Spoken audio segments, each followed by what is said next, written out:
match me. My style is impetuous. My defense is impregnable. And I'm just ferocious. I want your heart. I want to eat children. Pray.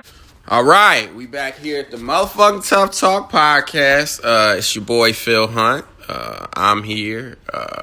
The homie Adam Thomas is here. Say Hello. What's up, Adam? What's happening, people?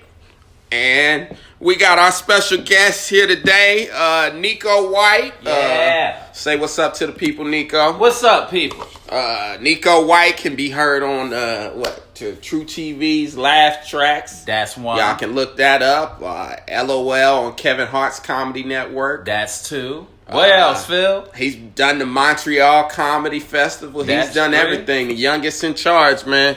Nah, stop. One of my good friends in comedy, man. Yes. I appreciate this dude. He's one of my senseis.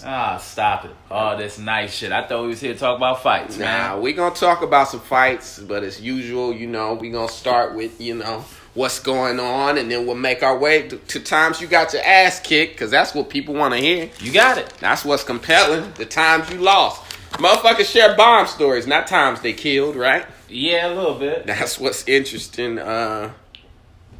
What's going on this week, man? Anything good? Anybody got anything good? I feel like we always talk about the bad. What? Anything good that you see, something that you like, a piece of art, a movie, some music? Nah, I'll tell you, there was this song. I don't know what. Leave Me Alone. I don't know who the little dude is to sing that shit. Flip De Niro. Yeah, that guy. Yep. I love that song. Is right where my energy is, bro. You know what I'm saying? Just leave me alone. It's alright, but I hate it because you know when you hear somebody that they gonna have a song that nobody's gonna play next year.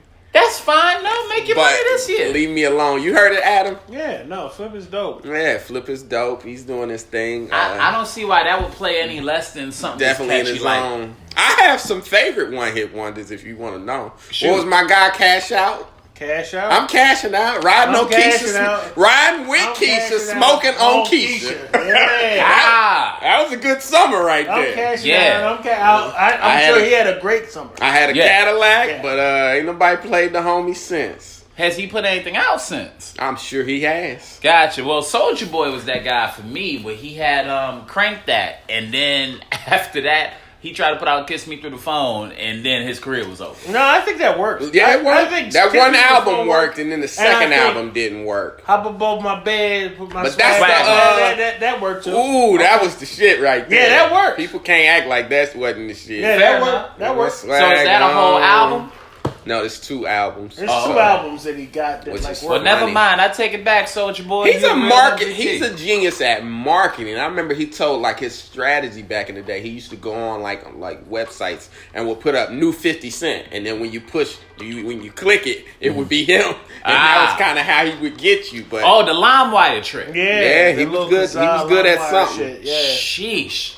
Man, I don't got know too much if you can trust him telling stories, but Yeah, him or Bow Wow. They both had that in them common. motherfuckers. But that's the curse of getting old, being a teenage superstar, man. Mm-hmm. A lot of times people don't want to let you grow into an adult. I was surprised by Justin Bieber. He pulled off that last album. Mm-hmm. Too Late Now to Say Sorry. I was like, all right, I'm grown as fuck. I'm rocking with it. Right. He's got something, man. The Beef's actually a talented musician. 'Cause you know a lot of I ain't people- gonna lie to you. Like, straight up, he put out that shit, my mama don't like you, and she like everyone. That shit that's about jam That's too. mood music for me. There's a couple hoes that I want to say that to. Right. You know what I'm saying? When mama don't like you, it's Yeah, gonna you- be a you it's definitely gonna ain't be shit. an issue. Yeah. Okay? Mama don't like you. Look, I love you. But Right. mama said you gotta go. Okay? So a lot of people blaming a lot of shit on their mamas out And here. they mama don't even know you out there, baby girl. Exactly. Doing a lot of tricks. I'm glad Bieber quit hanging out with Lil Twist. Who in the fuck is Lil Twist? That's funny. Look, That sounds like the name of a dreadlock hair salon. Pretty much, basically. Young Adam. Money, Cash Money, Lil Yeah, Twist. Lil He Twist supposed was to be the child youngest in star. charge. Speaking of youngest All in that charge. goddamn lean Wayne drink, you can't be no child star around Wayne. You damn sure can. You can be a fucking patient around Lil Wayne. Wayne giving you Bedrock. NyQuil. That's another Lil one. Twist was on Bedrock. Was he? I think No. Bullshit, no. what verse is Because it? I Mac feel like I Main know was everything on on there. Bedrock. God bless Mac Main. This nigga Wayne let his manager rap and Hold get a verse on. in. President of Young Money Records, motherfucker. Yes, Don't- but don't his manager, disrespect president Mac of Main. Young Money, whatever. We know his ass shouldn't have been rapping.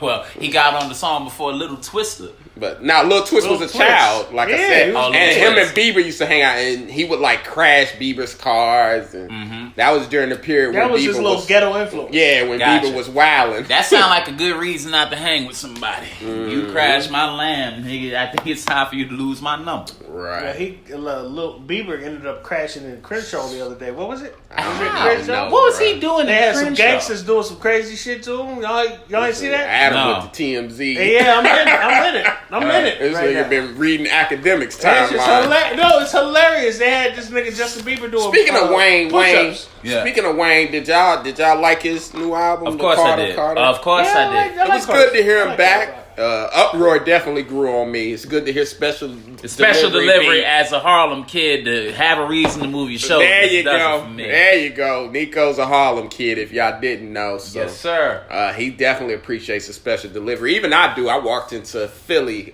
Saturday. We doing a show, Raven Lounge there. We there once a month, people. Come check us out. For the round trip comedy. comedy. I got brands. Anyway, we was at Raven Lounge Saturday, and I walk in and hear the beat to special delivery. He actually played a little G-Dep verse and shit. It's just good to hear that in 2018. So yeah. What definitely. Hold your head, G-Dep. What I liked about the Carter Five is that because people like to act like Wayne wasn't like the nicest dude in rap for a very long time, just lyrically, like going back and forth with motherfuckers. I can't think of too many songs where he got owned on.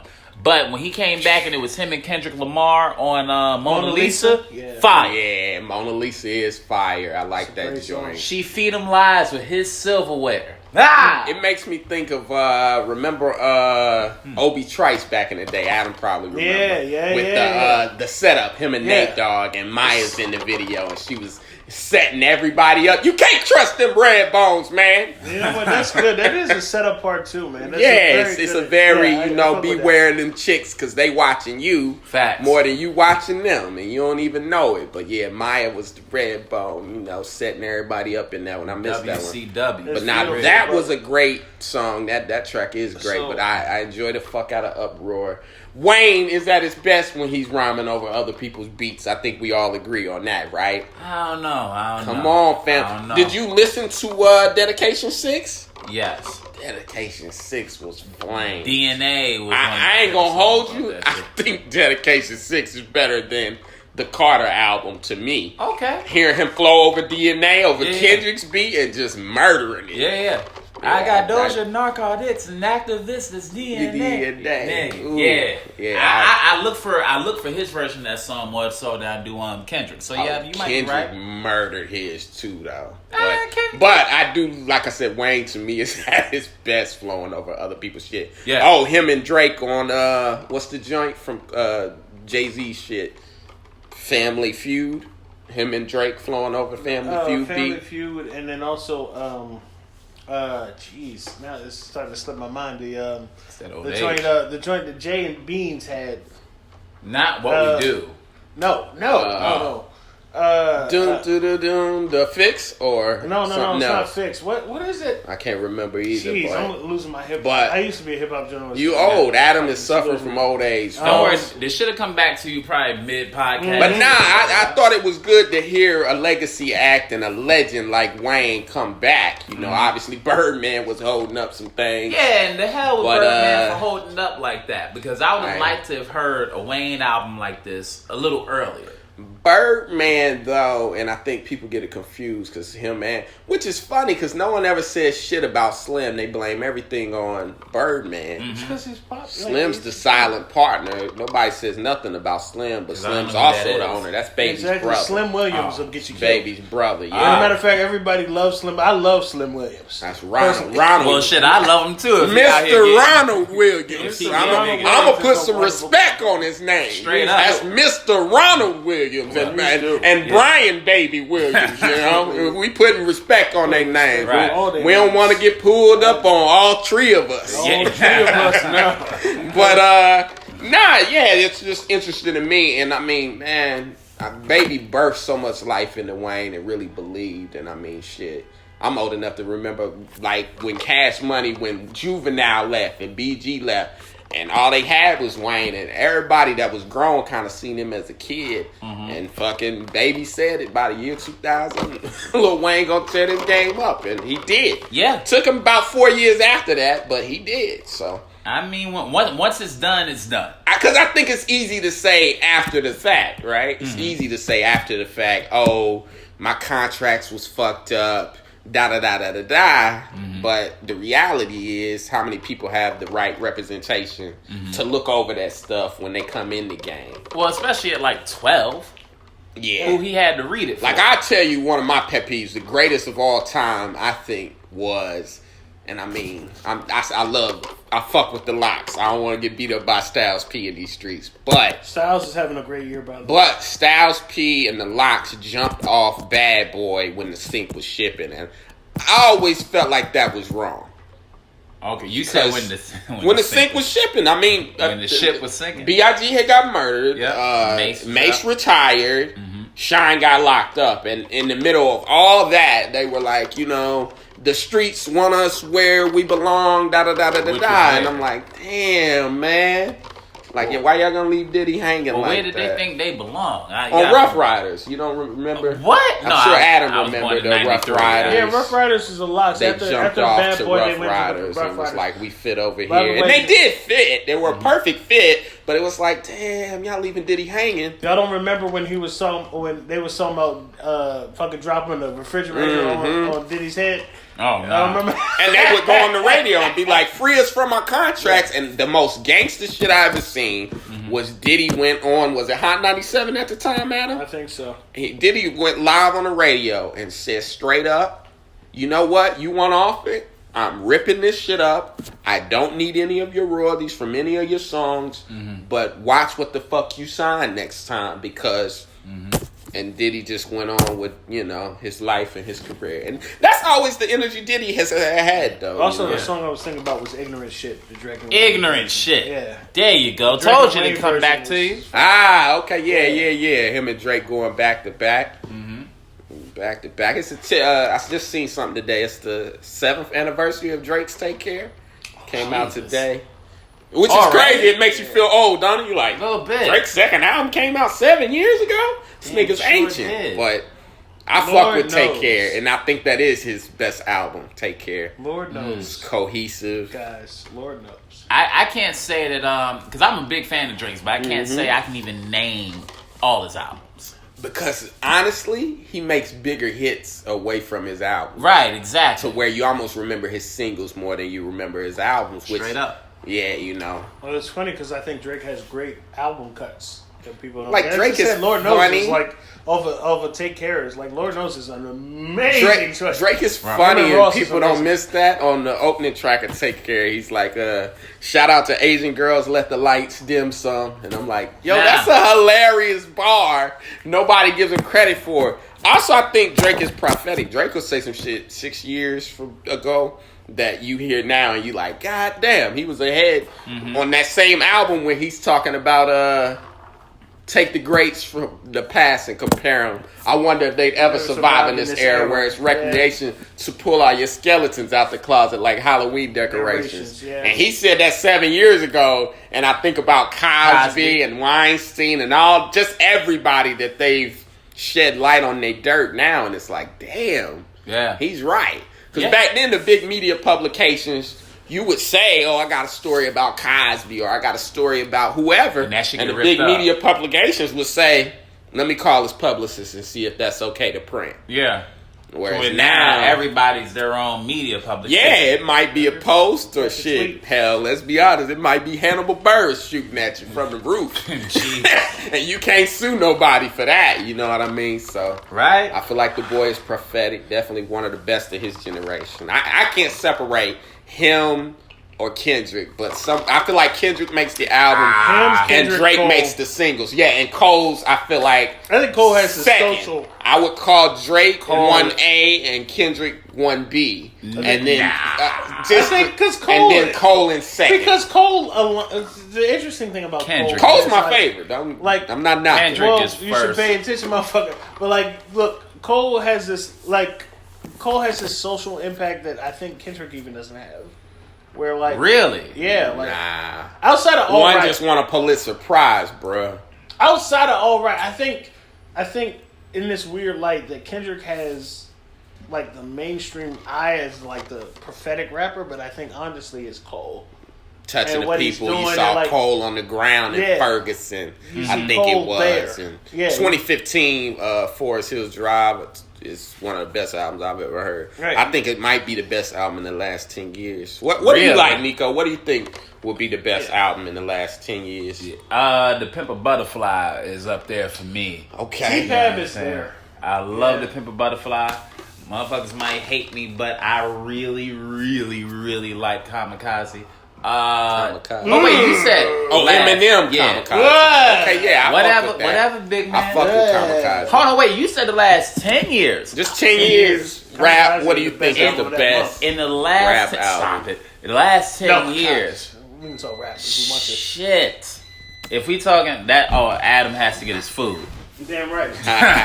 It's a hood podcast. Y'all used to noises in the back by now. I'm- So in the last 10 years, you said to Pimp a Butterfly. Pimp a Butterfly is up there for me, but it's actually a very hard choice. Yeah, it's a Because lot of good shit.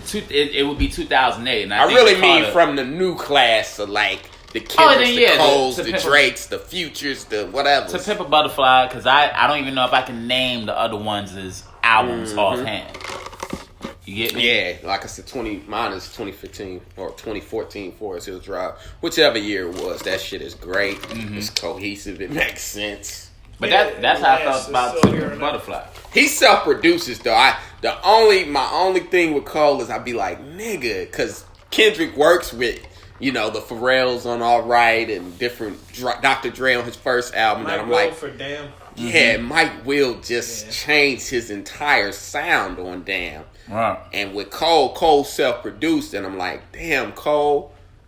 Like, that's a way of being independent. You Right. don't have the money to buy a Dr. Dre or to buy a Pharrell. Right. But I'm like, nigga, if you would get with Mike Will, and I think KOD is an important album by Cole, where he's almost mocking the drug shit. It's like a rap parody. And in the same year, you got somebody like Mac Miller that dies, and it's like, but do y'all hear him? Are you hearing him? Or Because you all dancing? summer, y'all, Percocet, Molly Percocet, and turned up with Future, but And how many motherfuckers? that's not you a way of buried? life. Right. And not only that, but Future's rapping that shit and then drinking water and, going to the gym. And y'all thinking this really how he living, Percocet, Molly Percocet. Like, Right. And Cole kind of mocked that. Like I said, the whole KOD album is parody and him basically begging you that using drugs see is the light. dumb. Yeah. What else we want to get into here? I think? think I would agree with Nico in terms of T-Pab is. I Yeah. think that's the one that's gonna end up lasting. I fuck with. Don't get me wrong. I fuck with them Countering my Kendricks. last opinion, but I think T-Pab's gonna last. Fuck with all them right. Kendricks. Yeah. I fuck with TPAB. Yeah. The It'll stand the test of time, easy. joint was it King Kunta? Yeah, King Kong. I think of that a lot. In the pit. I think of that a lot in comedy. Me when too. That motherfucker said, swore I wouldn't tell. Most of y'all sharing bars like you got the bottom bunk and a two-man cell. A two-man set. And the echo. Something in the water. Oh, I love Hey. I love that line in particular because we know in comedy a lot of motherfuckers will borrow you shit. Let me get that set up or let me borrow that punchline, the remix on the Nah, joke. nigga, you gonna have to see me in person if I feel it's too close. Next thing we're gonna get into. But that's why I tell people don't be putting your shit on Facebook for comics. And like to you people listening, you're probably not stand-up comedians, so you might not get this. Might be a little too inside baseball, but a lot of comedians from all over. Remember, I know mad oh yeah, fair enough. out there. So Fair enough. So, with that said, right, a lot of times you can lose your perspective on Facebook. 'Cause you gotta remember that's damn near like public access. Yes. You know what I mean? So it might not be somebody following you. right. Somebody share it. Somebody or can whatever. share it or somebody can like it. And then now your perspective, you get on stage, you're like, well, shit. Yeah. Why? Your joke is out there. Right. You see a meme, the next thing you know. Uh-huh. And God knows people who share memes don't think shit belong to anybody. Right. I wish I could tell you how many times I've seen that, what is it, Calais Lou joke? Mm-hmm. Yep. Oh, Somebody cheating on you, don't get mad. Just replace their shampoo with shaving cream or what? Yeah, shaving cream or what is it? Shaving cream with Nair. I replaced the shampoo with Nair. Right. Cheat on me now, Calais Lou. I'm like, how many times y'all gonna copy and paste that? I've seen so many of Cat Williams jokes taken. Yeah. I've seen Wale.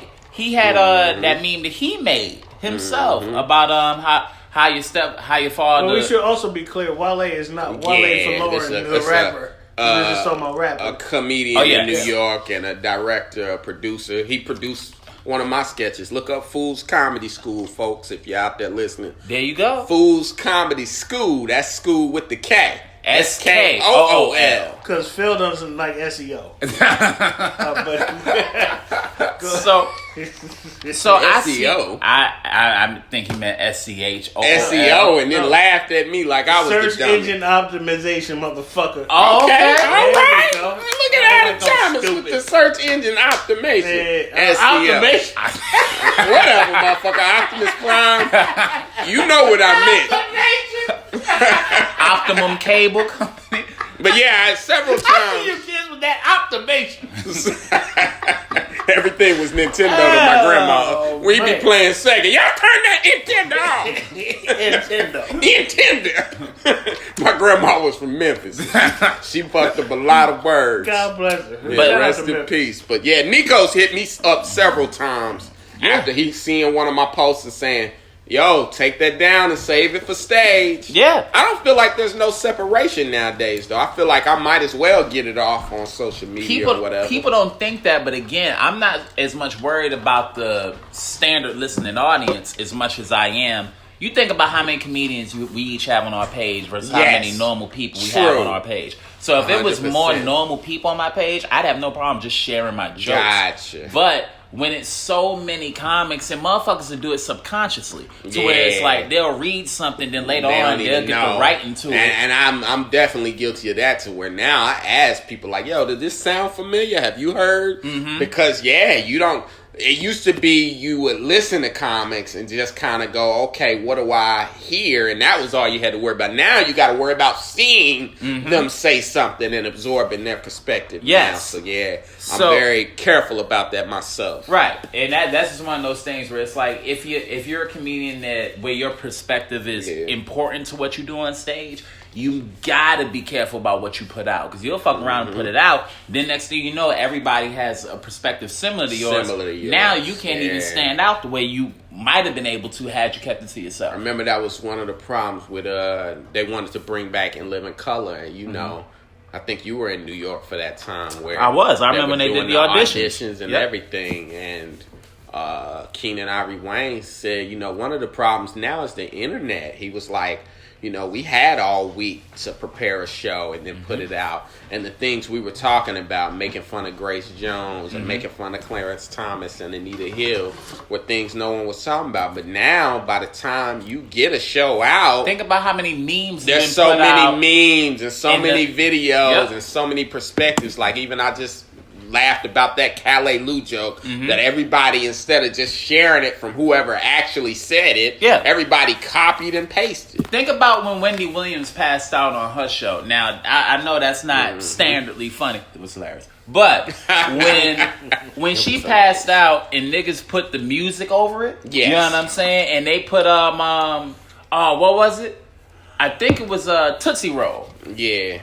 If they would have did that in a sketch show, that would have been hilarious. But you think about it, the internet had that up within 10 minutes of the video coming out. That's one of the things I see with SNL now, where I'm like, damn, that is a hard job. Like, to be current and to try to say something that nobody else is saying when but I think, by the time you get to Saturday, everybody's kind of already chewed up the news. I think for established brands, that's a positive, though. Like for SNL, right? Because you got that SNL name behind you. Yeah. right? 100%. People amplifying what you do. People don't assume that you are the person that created it anyway.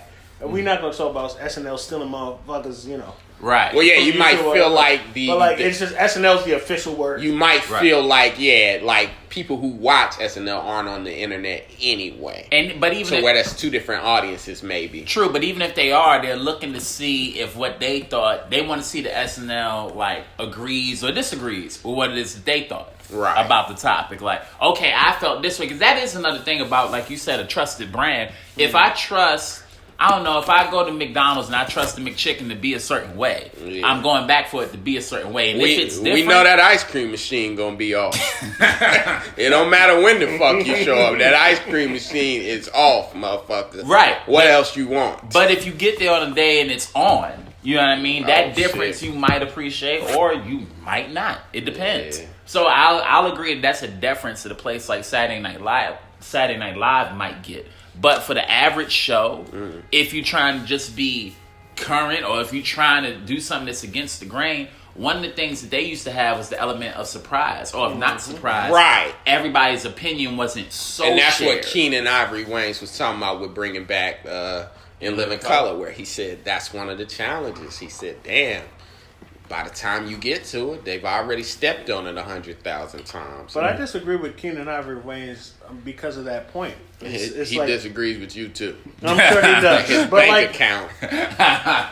It's quite more expensive than mine. But I would say something like In Living Color, especially with the brand that they've built, especially within the black community, like. People would assume that's the like number one thing. So like that's they also get the benefit that SNL gets. I hear you. I get what in a way. saying. Like and like ultimately like if for In Living Color to exist or to survive, really it's gonna build off of that black brand moving outward. Right. And if you just get even if you just get a season out there, even if it's on TV, like you can spin it off into different ways, right? And the writers can go off into different ways. Like I think he made the wrong calculation on that because imagine how many Living Color sketches would still be getting played off of Instagram right just now. Off that no, brand. You're right. Yeah, and feeling like coming back to those brands, which is funny to watch people transition, you know, and to work backwards and to have to, even Comedy Central now has had to adapt. Yeah. Let's form online brands, and some of them have gone with the name Comedy Central, and some have gone in the other direction. Let's rename it. Like I peeped recently, Complex has an online division, a black online division, and it's called Rain. And I'm like, I don't know. Should you stick with your brand or should you switch it up? Well, because sometimes the younger users they feel like will say comedy. They don't. Young users don't want to watch what their parents watch. Yeah, right. But it's cheap. That's the benefit of the internet. It's like you literally a brand like Complex could put $10,000 into something, which is nothing to them, and really spin off a brand really quickly. And the beauty of changing the name is that if you get offended by this, well, bitch, you offended by Rain.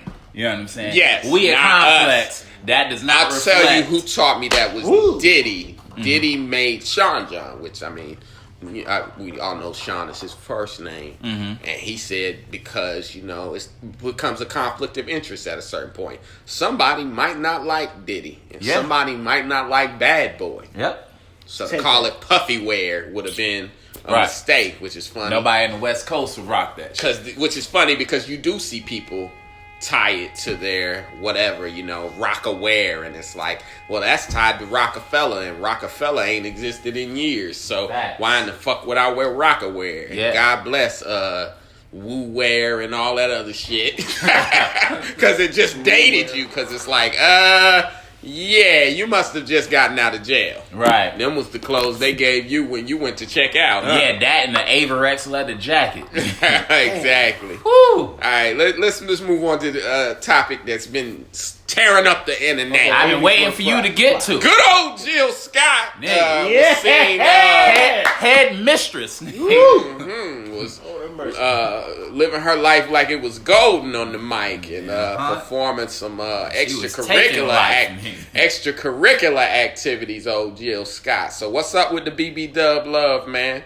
We with it? Always been with it if it was with me. You know what I'm saying? But I don't know if it did anything for the BBWs in general. They've always been dope, but for Jill Scott in particular. Yeah. Because she said even her iTunes charts didn't shot up. Motherfuckers is interested now.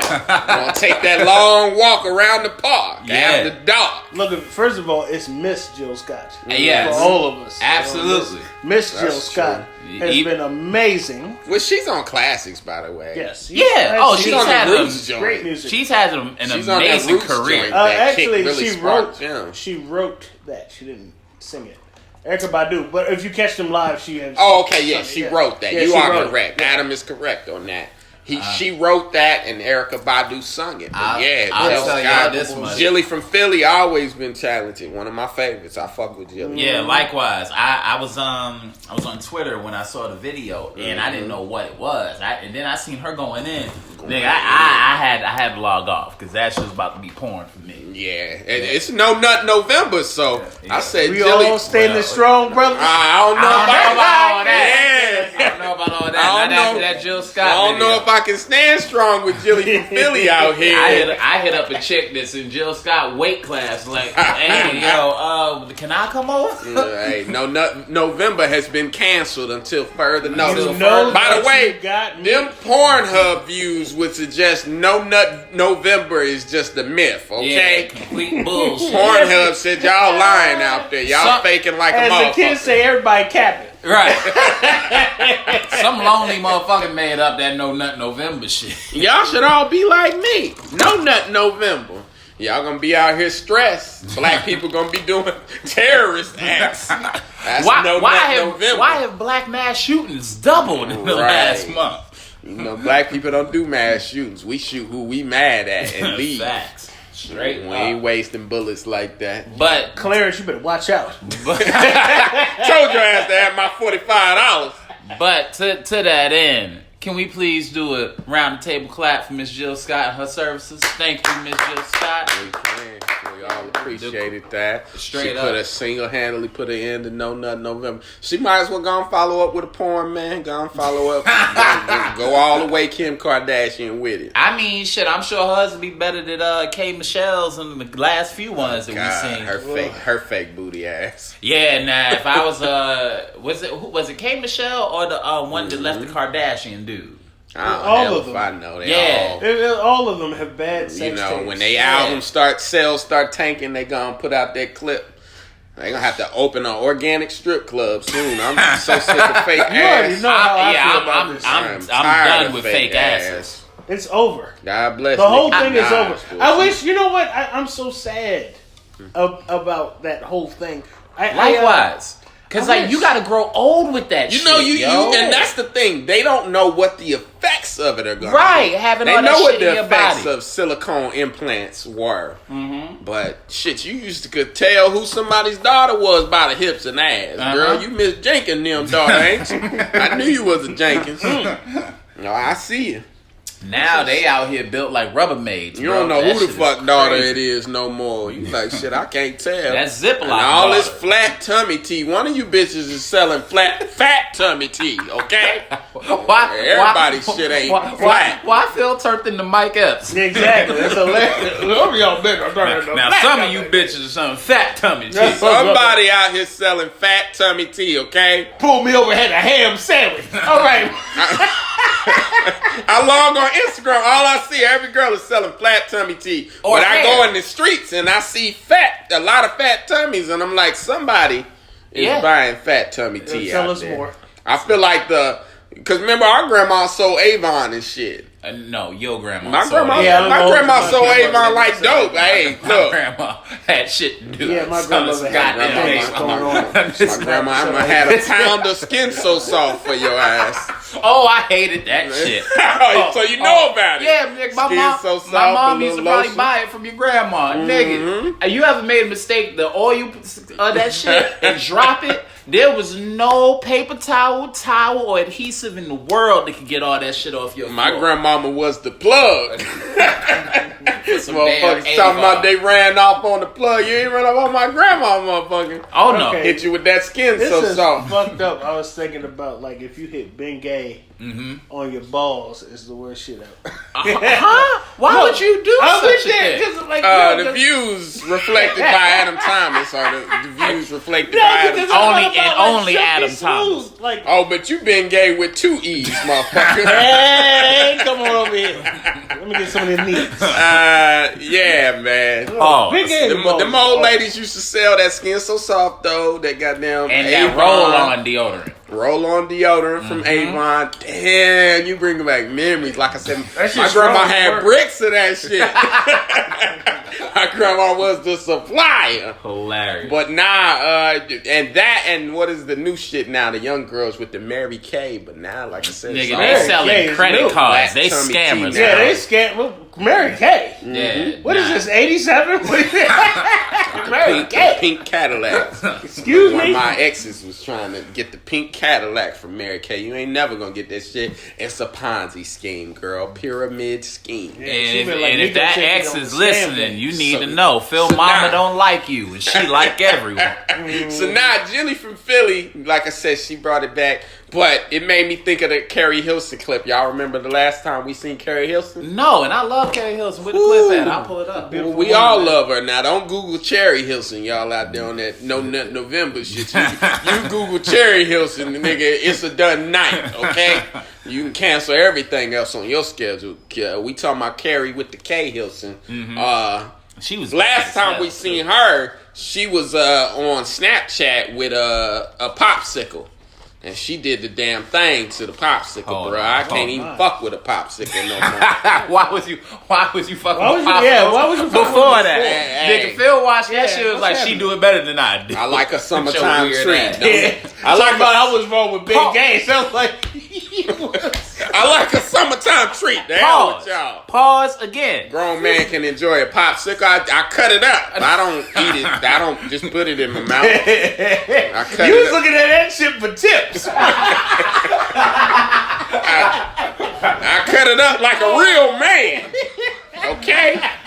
Don't worry about my popsicle habits and where I be.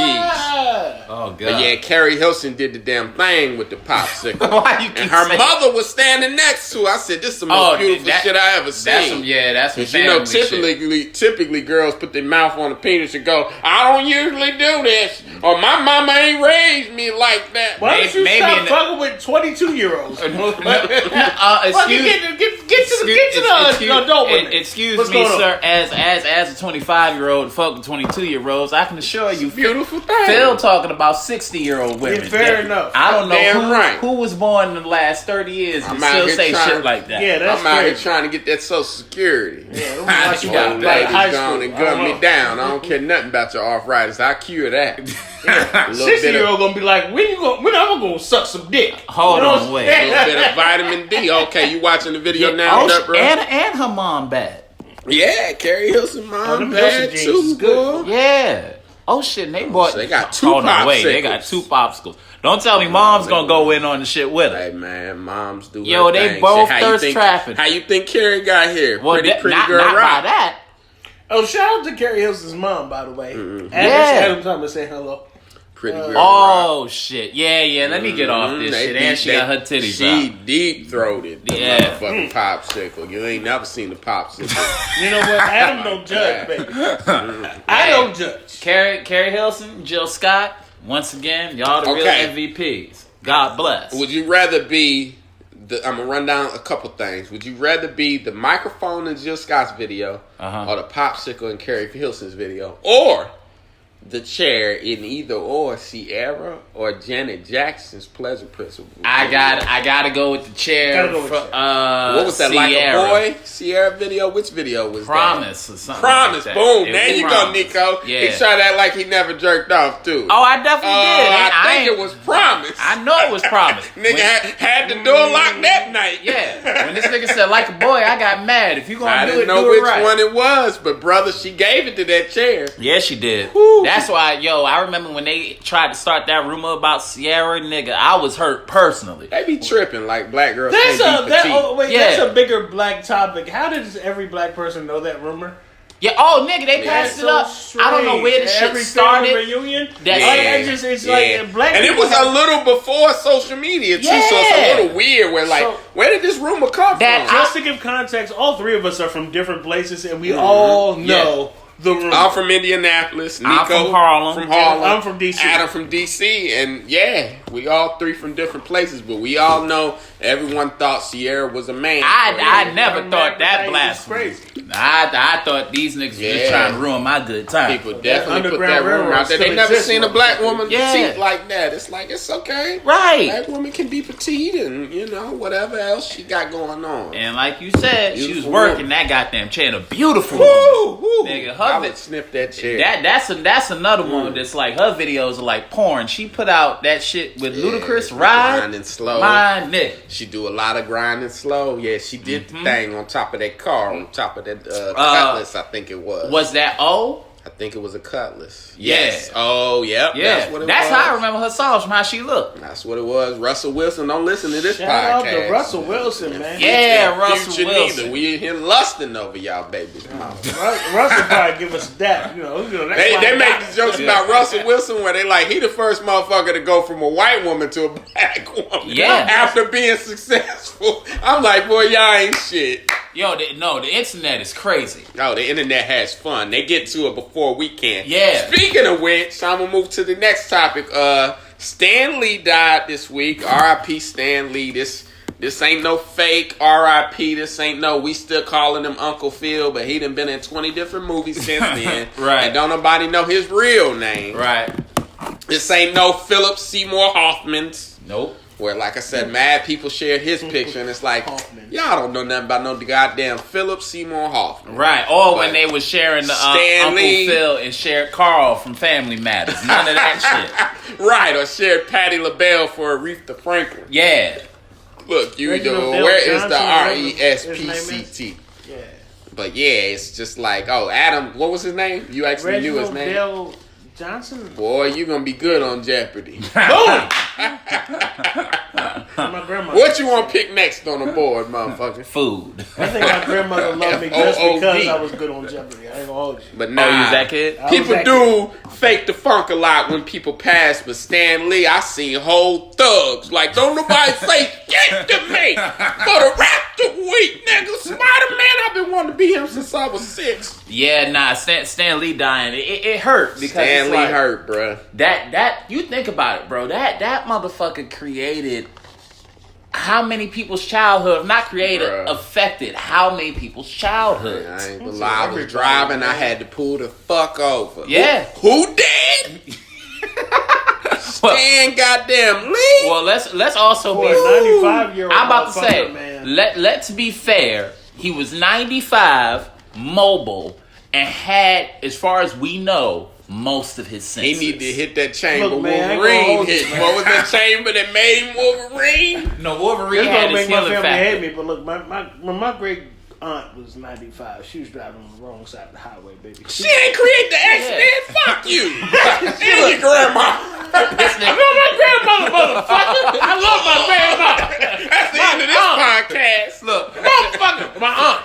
Phil sitting there like, she ain't sell Avon, nigga. She ain't Wasn't create moving the no way. X-Men shit. But no, I think that's Adam's point. Was Nah, that at that's 95, 95. his You live grandma there? driving on the other side of the road. No, my grandmother. My great aunt. Oh, your great aunt. Yeah, I don't know no, why I my thought you said my grandmother. grandmother. Scream at me again, nigga. You don't scare me. You scared Phil. Not my grandmother. And that Look, shit was my supposed great to aunt. inspire you. When your grandma died, you was supposed to fight crime, nigga.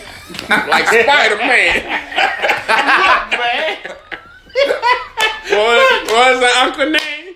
That's Uncle crazy. Ben. Uncle Ben, no! That whole shit inspired my him. grandmother. I found out my grandmother died when watching the Comedians of Comedy, which is a whole other. Oh, Jesus Christ. But like, not I gonna get into can't that, watch brother. this shit. But like, look, like she died. 95 is a great age. That you're very lucid. He was in movies. He was. You know what you can do when you're 95? Yeah. Go to your son's 65th birthday party. Fuck you, 95 ain't no great age. It's great age to die. Like you done seen slavery. Now you watching a black man in the White House. I know he was like, what the fuck going on? Who owns him? Shit. Hell no, I don't want to live that goddamn long. Stan was down since like Give when me it was not about popular. 60, God bless him. Like, somewhere in my you gonna 60s. respect Stan Lee. He was down when it wasn't popular. He Nah, definitely fuck with was. Stan. Stan watched that shit like, this is one of my comics playing out in front And of I me. mean, that was one That of the shit bullshit. That was the we joking, but nah. Much respect to Stan Lee. That was one of the 100%. beautiful things about Stan Lee. Stan Lee was liberal when it wasn't cool When to it be wasn't liberal. cool to be liberal. And he made a lot of social sense when people weren't. The Right. X-Men, if you think about what the X-Men were, Magneto was Malcolm X, Professor Charles Xavier was Martin Luther King. When I found out that was true, every time I went back and watched the TV show, I was like, oh shit, every time they say you freaking mutie, you mutant, I'm like, that's nigga. Yeah, they saying the N word every Right. time they say mutant. That's a beautiful perspective to have looking at it, just trying to be accepted. And he's seen integration, he's seen the whole shit. You know? So, yeah, like I said, much love to Stan Lee. I'm joking about it, but nah, it's some real motherfuckers that was like, God damn. Yeah. That's a huge part of most people's childhood. Everybody wanted to be Spider-Man. I watched the Spider-Man cartoon. I watched X-Men cartoons. Me and Neko, we talk about that shit a lot. All the time. Just And casual. you know what's funny? One of the funniest. I knew you were funny, even though you're an annoying motherfucker, Phil. But like, you just like this weird 20-minute set on the train, on the 7 train. Yeah. Oh yeah, just out of just Marvel cartoons, X-Men, Spider-Man. It was just like it was very funny, just out of nowhere. It's like Just talk about the characters. I had a post a while ago that I wished it would have went viral, but just a few cats shared it. But I was talking about the X-Men cartoon, and I was clowning about how Morph jumped in front of the Sentinel shot of for Wolverine, and it's can like heal. Wolverine can heal. I remember being like 8 and being like, but Wolverine can heal. I said the same shit because I'm like, my nigga, you doing too much to be friends. Why did you get shot for a man that can heal? Wolverine looked back at him like, you know I got this, right? Right, like, come on, fam. And they ain't gonna hurt Wolverine because the skeleton is made out of the fucking adamantium. Yeah, adamantium, which made me even more mad, but what made me even sadder, and I mean, I had a weird level of awareness for an 8-year-old, but they left Morph behind? I was laughing at, Beast. Remember, they came on the cartoon to break Beast out of jail, and he was like, nah, I'm good. He was like, nah, I'm in here chilling, reading books, you know what I'm saying? Looking like Tukey Williams. I'm doing my sit-ups. Hang it upside down. 3 meals a day, 3 hots in a cot. Hold on. That nigga was hanging upside down, looking like Tukey Williams, reading Animal Farm with some glasses on. Yeah. Beast was institutionalized like a motherfucker. Shouts out to y'all if y'all got anybody that's in y'all family that went to prison or jail long enough. That's hanging upside down, reading some fucking Beast was institutionalized. They came to break him out. Wolverine was like, "Let's go, bub." And that Beast was like, "Nah, I'm good." Good, you know. They serve Jello on Wednesday. 3 hots in a cot. I ain't gotta work in here. I've been reading a lot. And think about how many people he was Muslim. He had the little hat on. I said, "Damn, Beast is a Muslim now." Yo, my nigga, think about how many people tried to free Beast. Magneto tried first, then Wolverine tried, then Storm and Rogue tried to get him out. He wasn't getting no conjugal visits or nothing. He was in there good. That's crazy. Damn, I'm mad you made me think about that. He was Beast on the pussy, nigga. He was in there blue than a motherfucker, hanging upside down, reading. Hanging upside down, reading You books. know you could have read on the outside, Beast. The fuck is you doing in here? They don't need no scientists in prison. Beast was in there making license plates. They'd have had Beast putting out them California fires. Oh my god! Now they got prisoners working. I don't understand. I'm getting away. I'm sorry. What? If you, He said he running away. I'm getting away. Listen, my nigga. brother. People act like they don't understand that there's prisoners right now working on the California wildfires, and people are like, "What?" And I'm like, obviously. obviously y'all never been to prison. Hell yeah, you sign up to work for $1 an hour. Yeah. If you've been to prison. They trying to get out and see the outside. Day. That's a couple soups. It's insane. So yeah, people are judging that. Shit, I done got in slavery, trouble guys. behind some shit I said. So I ain't gonna say too much on that. But you know, it is what it is. But yeah, Stan Lee created mad universes that we, appreciate. Only one Spider-Man, universe. come on, bruh. Yes. X-Men, the Hulk, Iron Man, Captain America. I don't even fuck with Black Thor. Panther. People fuck with Thor and black the Hammer. folks love Black Panther. Black Panther was Black created Panther. by a white man. Don't get it twisted, but Yeah. that shit was nice. I can't even front. Wakanda forever. There you go. Y'all fuck with Black Panther, man? No. No? Adam said But no. it's from a super Nico. leftist. I fuck with Black Panther. 100%. I'll tell you why I don't fuck. Who I was know it? you D.L. are. Hughley on Breakfast Club, I think, recently said, we do so bad, we'll use anything to feel good. Yep. And I said, damn, that's true. To where it don't matter it was created by a white man. It don't matter that it was fictional. Yeah. We love It's it. not only that, it's just like, black people have We been love abused it. by power dynamics for a long time. How are we going But shouts out to Stan Lee, one of the few people that got it. How are we going to love power dynamics? The So fact that if- you, like, looking at the Black Panther movie, like, everybody came through as, you only saw the motherfuckers that were on, like, the royal court or whatever. Right. Like, hey, it's great being, You didn't see the people at the You bottom. didn't see nobody at the bottom. Like, you saw the motherfuckers at the bottom, Yeah. like, for 3 seconds, and they was in It huts. wasn't that propaganda spread With- by with America spears, so about like, where we oh, either shit. Will Smith or Thugs took to America,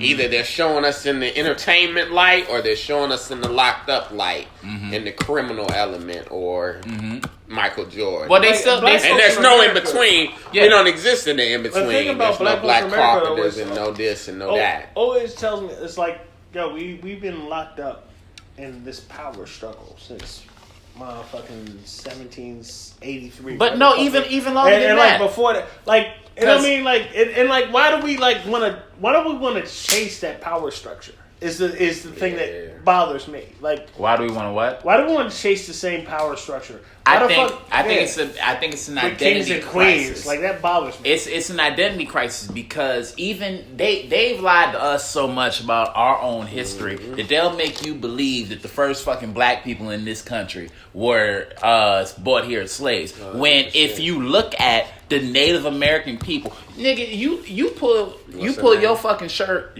up and you look at your skin complexion and you compare yourself to a Native American person. See how fucking close our complexions are? In the movies, who played Cleopatra?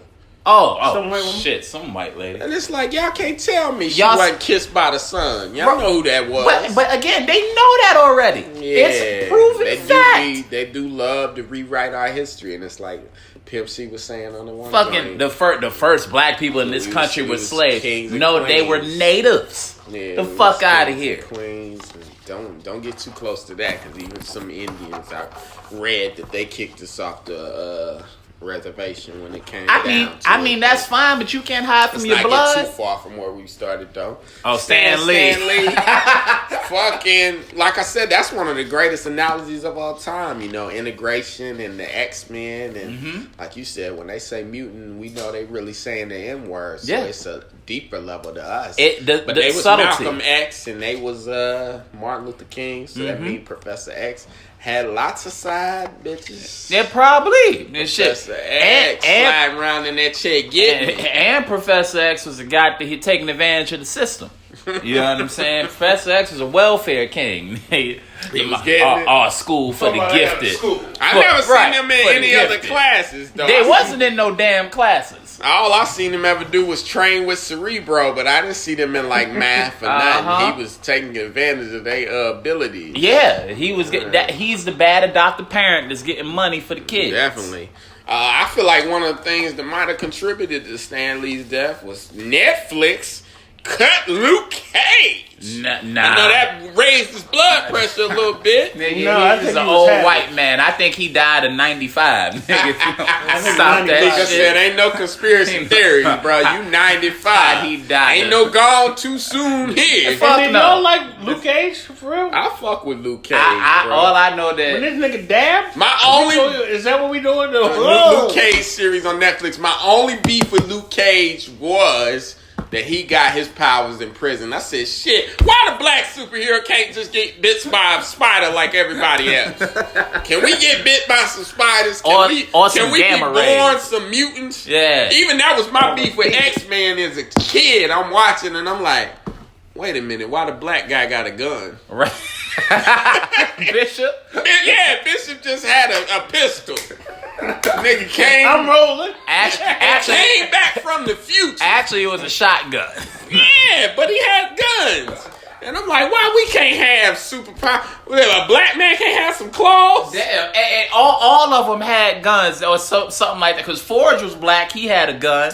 See, you getting into side characters with Forge. Right. I don't really even know who that was. That's like Tito in the Jackson 5. We like, nigga, we was watching Jermaine and Michael. We ain't watched none of them other niggas. Storm controlled the weather.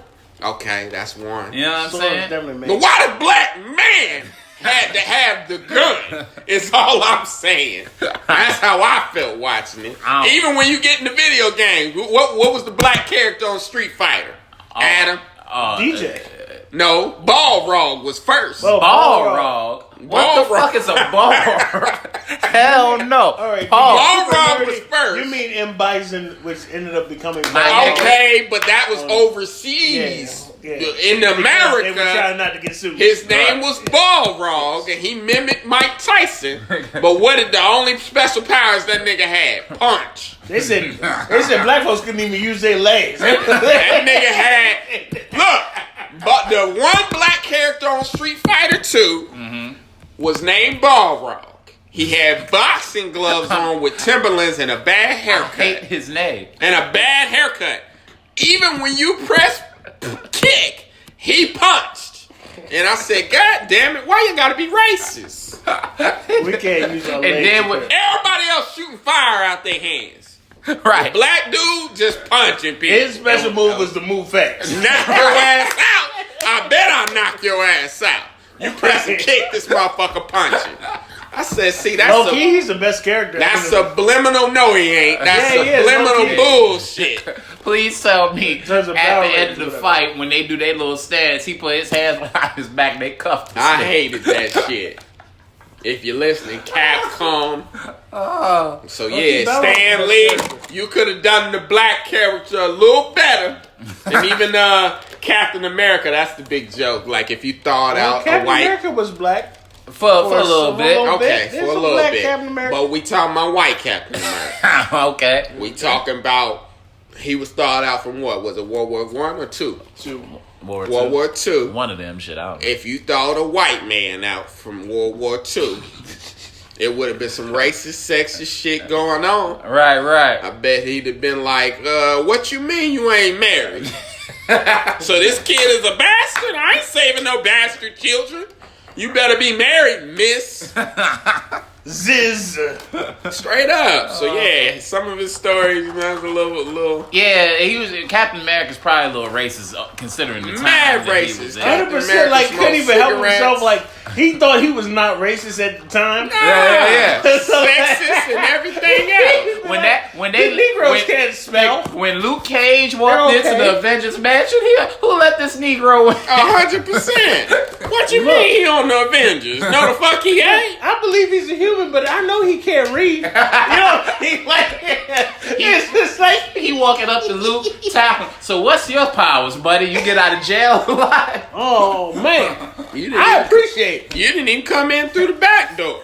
Fuck you doing, Lucas? Well, Luke, cause you belong in a cage. You don't sleep in the same place I sleep. Come on. You sleep over there. You thaw a motherfucker out from World War II, you gonna get some shit.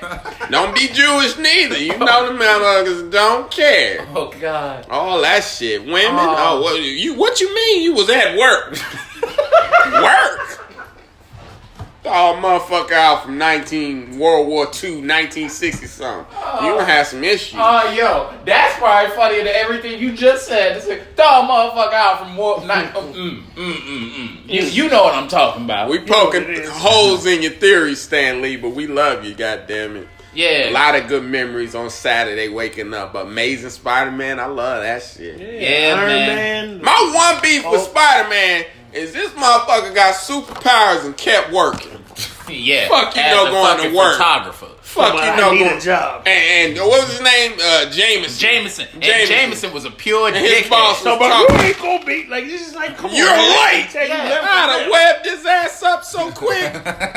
Yo, would you let people know it was you? Nah. You know, black superhero got to tell some people, goddamn it. Nigga, Luke Cage should be the half. And also, bitch, I'm Batman.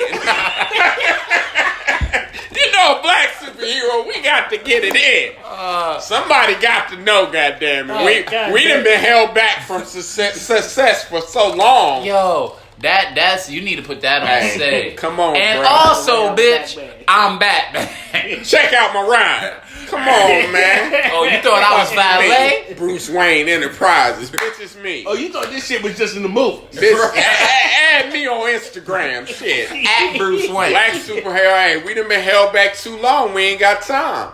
We gonna say, hey, it's me, bitch. I ain't got time, bitch. Yeah, I own Wakanda. What's up? Straight up. We ain't got time to be no secret identities with the mask on, bitch. Because I wish you would fuck with me. We out here hollering at Brittany Renner. What's good, bitch? Fuck with your boy. Do you like Cap? But yeah, man, I fuck with Stan Lee. Like Rest I in said, peace, all his Stan Lee, shit man. Stanley. is great. One of the few man. people that can pass away and his work will live far longer than he was able. Yeah, everybody Yeah. slowed down. And that's what's crazy. We losing a lot of important people, man. We recently lost Paul Allen. That was Microsoft. Yeah. Steve Jobs gone on the iPhone. Shit, the Android might take over any day. Andy Rumor got the sexual harassment. They done got him out. And was he part of Samsung or So Android? he made Android. He made the shit. Droid. I remember when that shit first came out. Yeah. Droid. Got him out of here. Not enough people got my charger as it is for you to be out here touching people, man. Nico is a member of the Droid community. People. Yes, I Y'all am. don't know. The better community. He's in the rare percentage there. Whatever. The Androids. That's so alright. That shit like being left-handed. That's okay. It ain't a whole lot of y'all out here. Right, but our maker's still alive. How's that? Motherfuckers need to form a support group. Talk Y'all about make y'all out here here. touching people. And share charges with each other. Yeah, 100%. Because Yeah, everybody nobody got got the this iPhone shit. charger. Every comedy club you go to and shit. Mm-hmm. But y'all, yeah, that's special. But yeah, we losing a lot of great people. We Nigga, fucking Hugh Hefner. Hugh Hefner, You Aretha. know, but they got Instagram now. These hoes don't even need a Hugh Hefner to show their titties. They Right. on the gram for free. Nigga, Aretha's gone, bro. Aretha Franklin. That We whole losing a lot of generation- icons. that whole generation is damn near We gotta done. replace these All icons. we got is Ronald Isley, baby. Ronald Isley and Stevie. He hanging Yeah, on yeah, Stevie, Stevie hanging on. hanging on. And Stevie blind, so You know what's crazy? Ronald Stevie is ain't older fell than in the Steve. pool and Ronald is like a generation before Steve. I fuck with Yeah. Isley, brother. Likewise. That's the God bless greatest. him, Bro, you think about the kind of career somebody like Ron Isley was able Mm-hmm. to sustain in the eras that he sustained.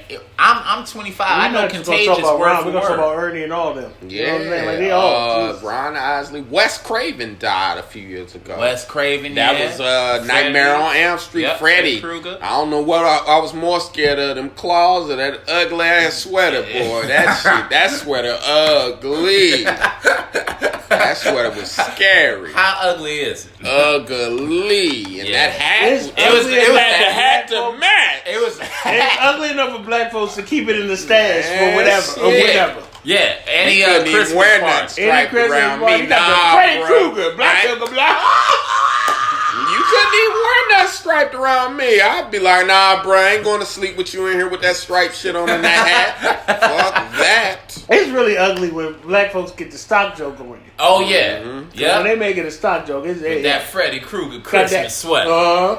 You couldn't wear plaid for a minute because Mike Epps did the with picnic tablecloth shirt wearing motherfucker. It's over. Yeah. And everywhere you would go, somebody be like, "Oh, he got on plaid. I'm about to get him." Mm-hmm. Picnic tablecloth shirt wearing motherfucker. The worst. I don't know what we gonna do, man.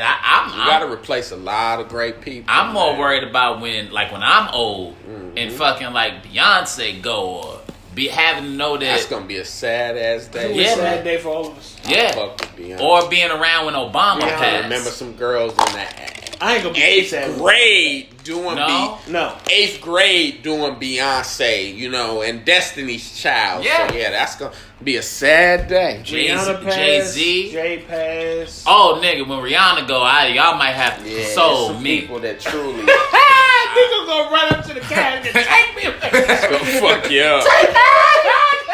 Take me with Ray. Aretha Franklin funeral still going on.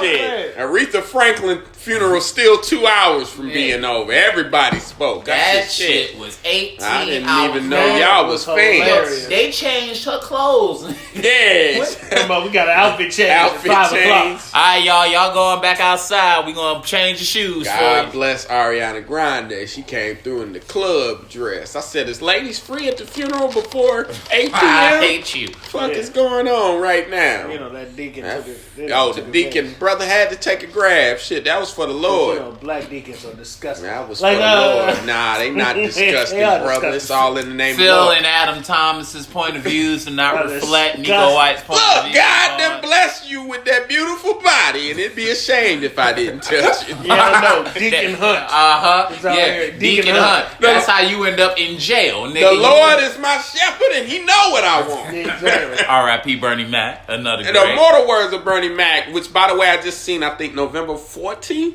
is going to be Bernie Mac Day in Chicago. That's God bless fucking him. amazing. Rest in peace, Bernie Mac, man. Super funny guy.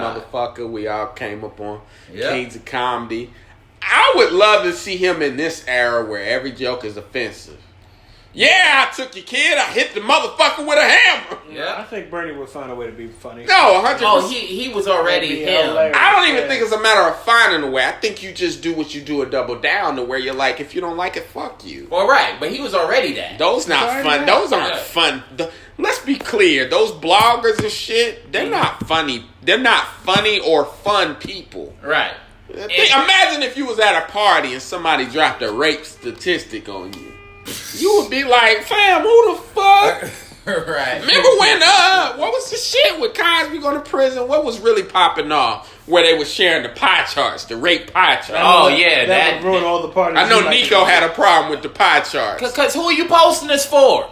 Who is this for? Like, 'Cause rapists don't follow you. You ain't talking to men. You ain't talking to women. You are talking to rapists, and they don't give a fuck. They don't care about consent. it's They don't give unfortunate, a fuck about ladies. these pie charts. I care. Neko White cares. Adam Thomas cares. Hey, don't include me with y'all bullshit. We just saying rapists don't care. Yeah, okay. Yeah, I do. If they don't care about pie charts, that ain't gonna change the way they feel. So, who are you sharing this for? You just getting on the nerves. That's like if I shared a pie chart about robbery. Guess who don't care? Motherfuckers who rob people. And after you post that shit, I'm they gonna still a stick you stick for up your kid, phone. and actually you inaccurate, bitch. Raise it up. Because I'm doing it right now, robbing somebody. Is that what y'all say in Indianapolis? Raise it That's up. what we say. Raise it Raise up. it up. Carolina. Raise it up. If a nigga told me to raise it up, I'm like, the fuck I'm you trying to slap him. the fuck are you Fuck talking it, I'm about? about to die. Yeah, I always I ain't gonna die by no lane. I ain't gonna die by no lane. Yeah, raise me up. Raise it up. I always hate that Bernie Mac doesn't have that. His laugh is the best. Raise it up. I always hate that Bernie Mac doesn't have that comedy special, that hour special. And the saddest part is that he was going to record one. I remember him doing out. Who was doing the interview? Mac and nothing but the Mac. So help me God. He was about to start touring that, then he passed away. But I feel like it's perfect what he gave us. Yeah. Because everything he gave us is perfect, and there's nothing for you not to like. But I think real Yeah, it's funny, all good. and I'll say this about Bernie, I think real funny come from that motherfucker that worked a job. Then Bernie drove a bread truck back in Chicago for years.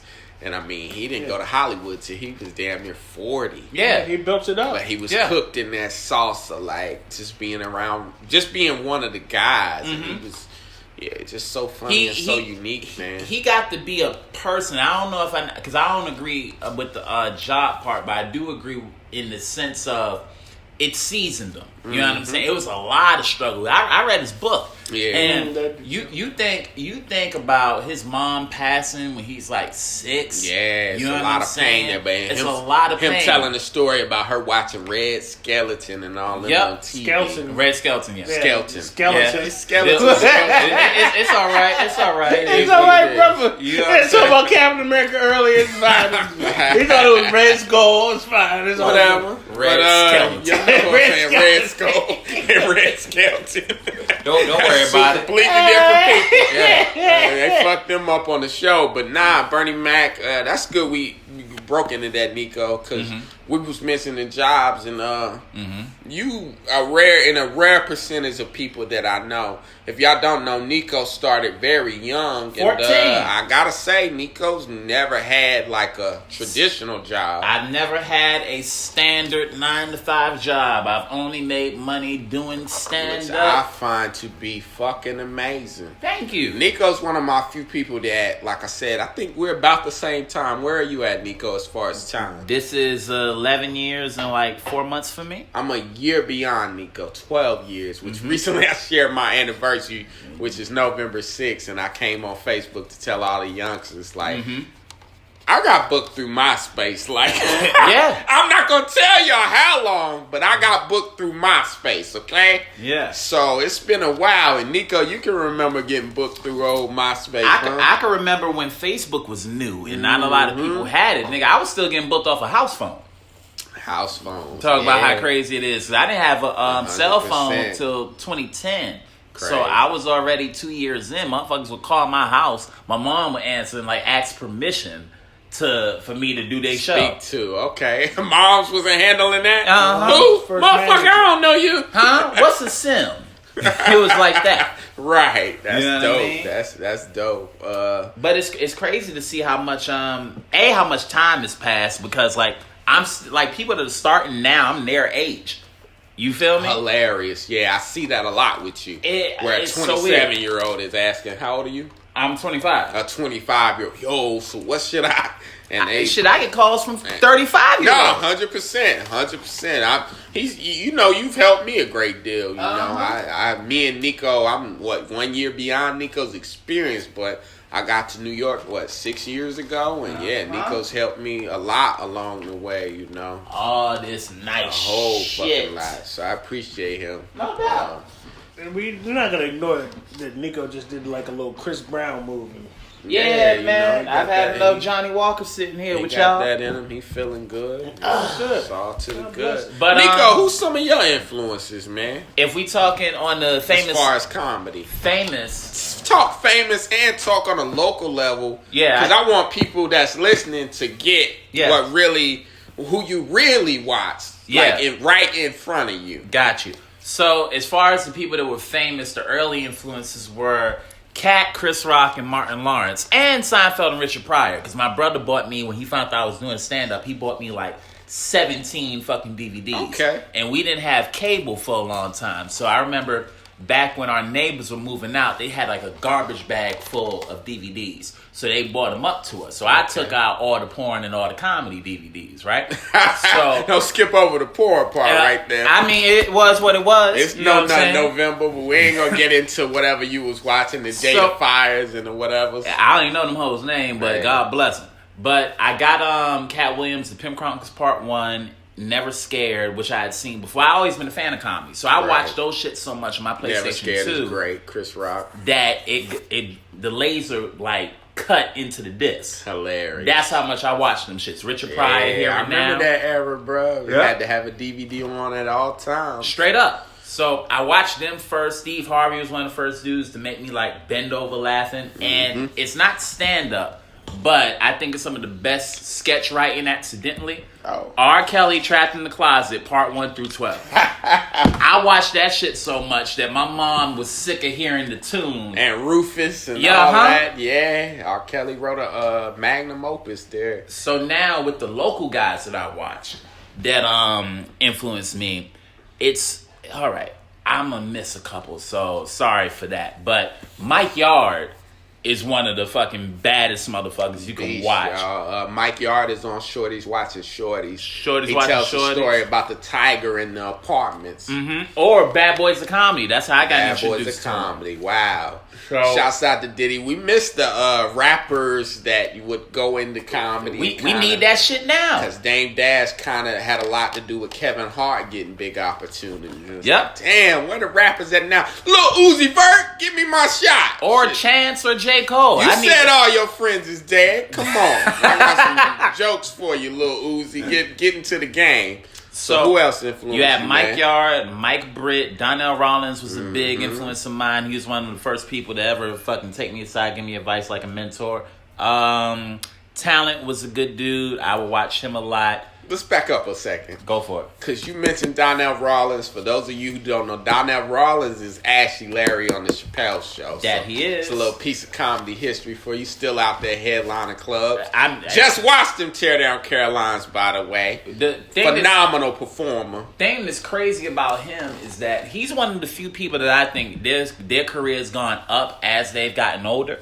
Because you look at how what the name recognition is now for him. It's not to say that it wasn't dope beforehand, but I remember when he had Mashup Mondays, and he would put me up like every other week, and that was Mashup Mondays. Where was that at, by the way? That was at the Laugh Lounge. Rest in peace, the first comedy club I was ever past at back in 08. God bless the Laugh Lounge. It's so crazy. I remember seeing the last show there. Right, you had just got in the city. Just moving here, so that was your first place getting up. And yep.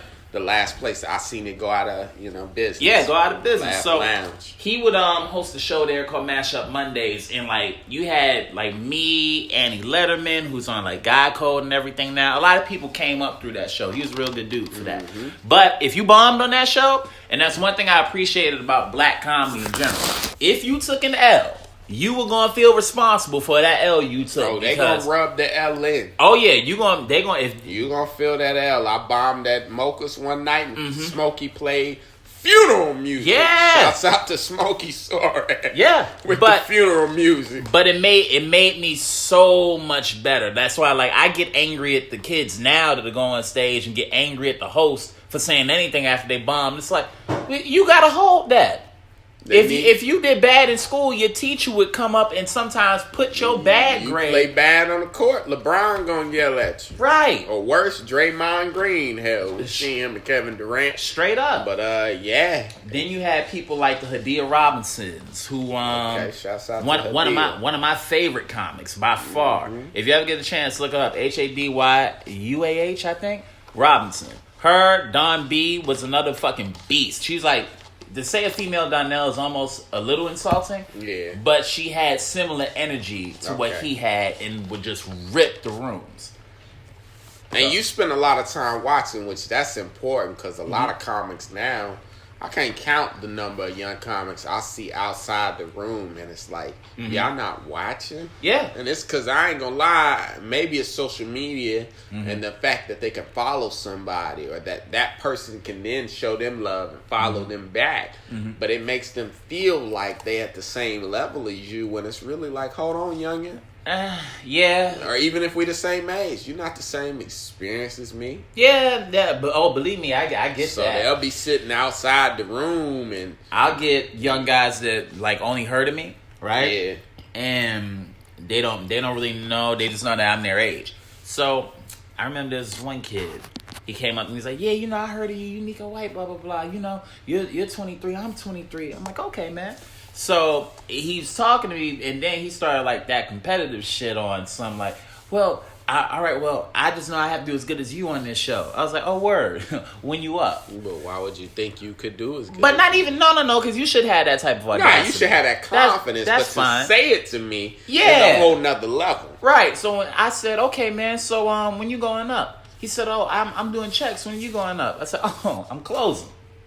We ain't even doing the same type of time, bro. You know what I'm saying? But that all comes down to, like I said, that's audacity that we all need, because I think that's one thing that gets killed in comedians from the time that we start. When you start, you don't have any of the skill, but you have all the audacity. You think you're ready for everything. A lot of unearned confidence. Yes, but then as you get to doing it and you've been doing it for a while, you could lose that audacity. You might lose your spirit. You know what I'm saying? But now you have the skill, but no spirit. I can't count the number of people that have come here, and you know them too. Yeah. Just like I came, 800 miles away, wherever they was from, be it Indianapolis, where I'm from, or be it, North Carolina, South Carolina, Georgia, Texas, wherever the fuck. California even. Where you see them working a regular job, and you like... I think about how many people I've seen quit. Hey, man, you still on the scene? And they're like... next week I'm a blah, blah, blah. And you're like, damn. Yeah. Because you realize that the spirit kind of been beaten out of them. So right. I had a rough time with a few people when I first got here. So, But now you hold your head. And like I said, it's one of them things, stay down till you come up. Right. And that's the move you got to be on. And I've seen mad people, even myself, came up like that, where it's like, ain't nobody gonna know who you are, and rightfully so. And when they know who you are, hopefully they know it for the right reasons. Because success is one of the things people talk about a lot. And you got to remember that that's subjective. Some people want to be the Kevin Hart star, and then there's some people that just want you got people that just want to do what I do. Dave Attell and not even that. Some people just want to just make money. Where you just known for comedy. Yeah, Dave Attell's not a movie star. Well, or not even that. Just make money on comedy and not have to clock in. Not even on that level. There's people that make money in comedy that no one will ever... That you will ever hear of. Yeah. You even look at it on the manager and agent side. No, they just want to be a professional comic. Right. That was my goal coming here. And knock on wood, I feel like I'm starting to achieve that. So right. And I'm happy with where I'm at. I think the part that hurts people a lot sometimes is how much time it takes. I was fortunate being like a kid, being able to devote all the attention that I wasn't giving to school. And that's what I'm talking about. Staying down until you come up to where you might have a regular job. Yeah. In your 8th year being in New York. But you might not have it in your 11th year. Right. So you got to stay down till you come up. And the way that it flips, any comedians is listening to this, the way that it flips, when it flips, it doesn't usually flip back unless you fuck it up. Once you go from one stair to another, you're on that floor now. Yeah. And if you want to go back down, it's up to you to turn around and go back down. If I had to compare it to anything, it'd be like boxing, where you rise through the rankings kind of fight. And now the rankings is unofficial, but they're there, you know.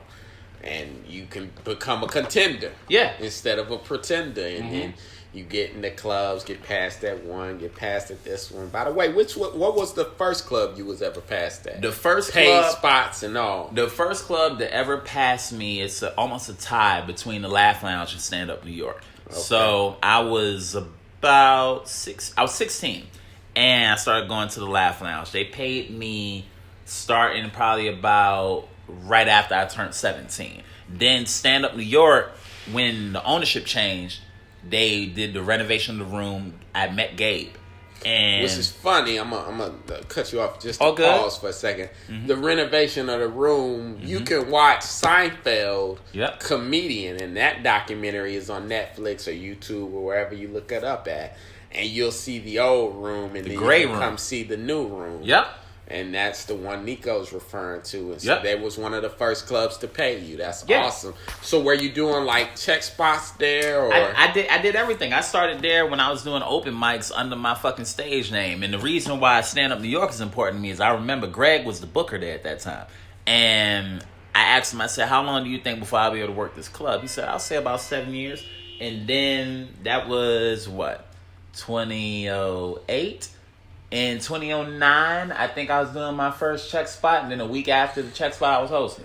That's awesome, man. Yeah. And shouts out to Stand Up New York. That's a club that I do and Nico does. One of my favorites, 78th and Broadway. And it's been there a while, and good people over there, Candy and all those. Candy, Greg, James. Greg is still there, by the way. Yeah. He was booking, and he's the bartender there now. And that was one key that Nico and a few of my senseis have taught me over my time in New York of like, Hey man, be nice to the guy that parks the cars. Yeah. Be nice to the bartender because those are your future bookers if you don't know. Straight up. And one thing about people that work in the comedy club business that they do not leave. Do you hear me? They don't leave. I could rattle off the names.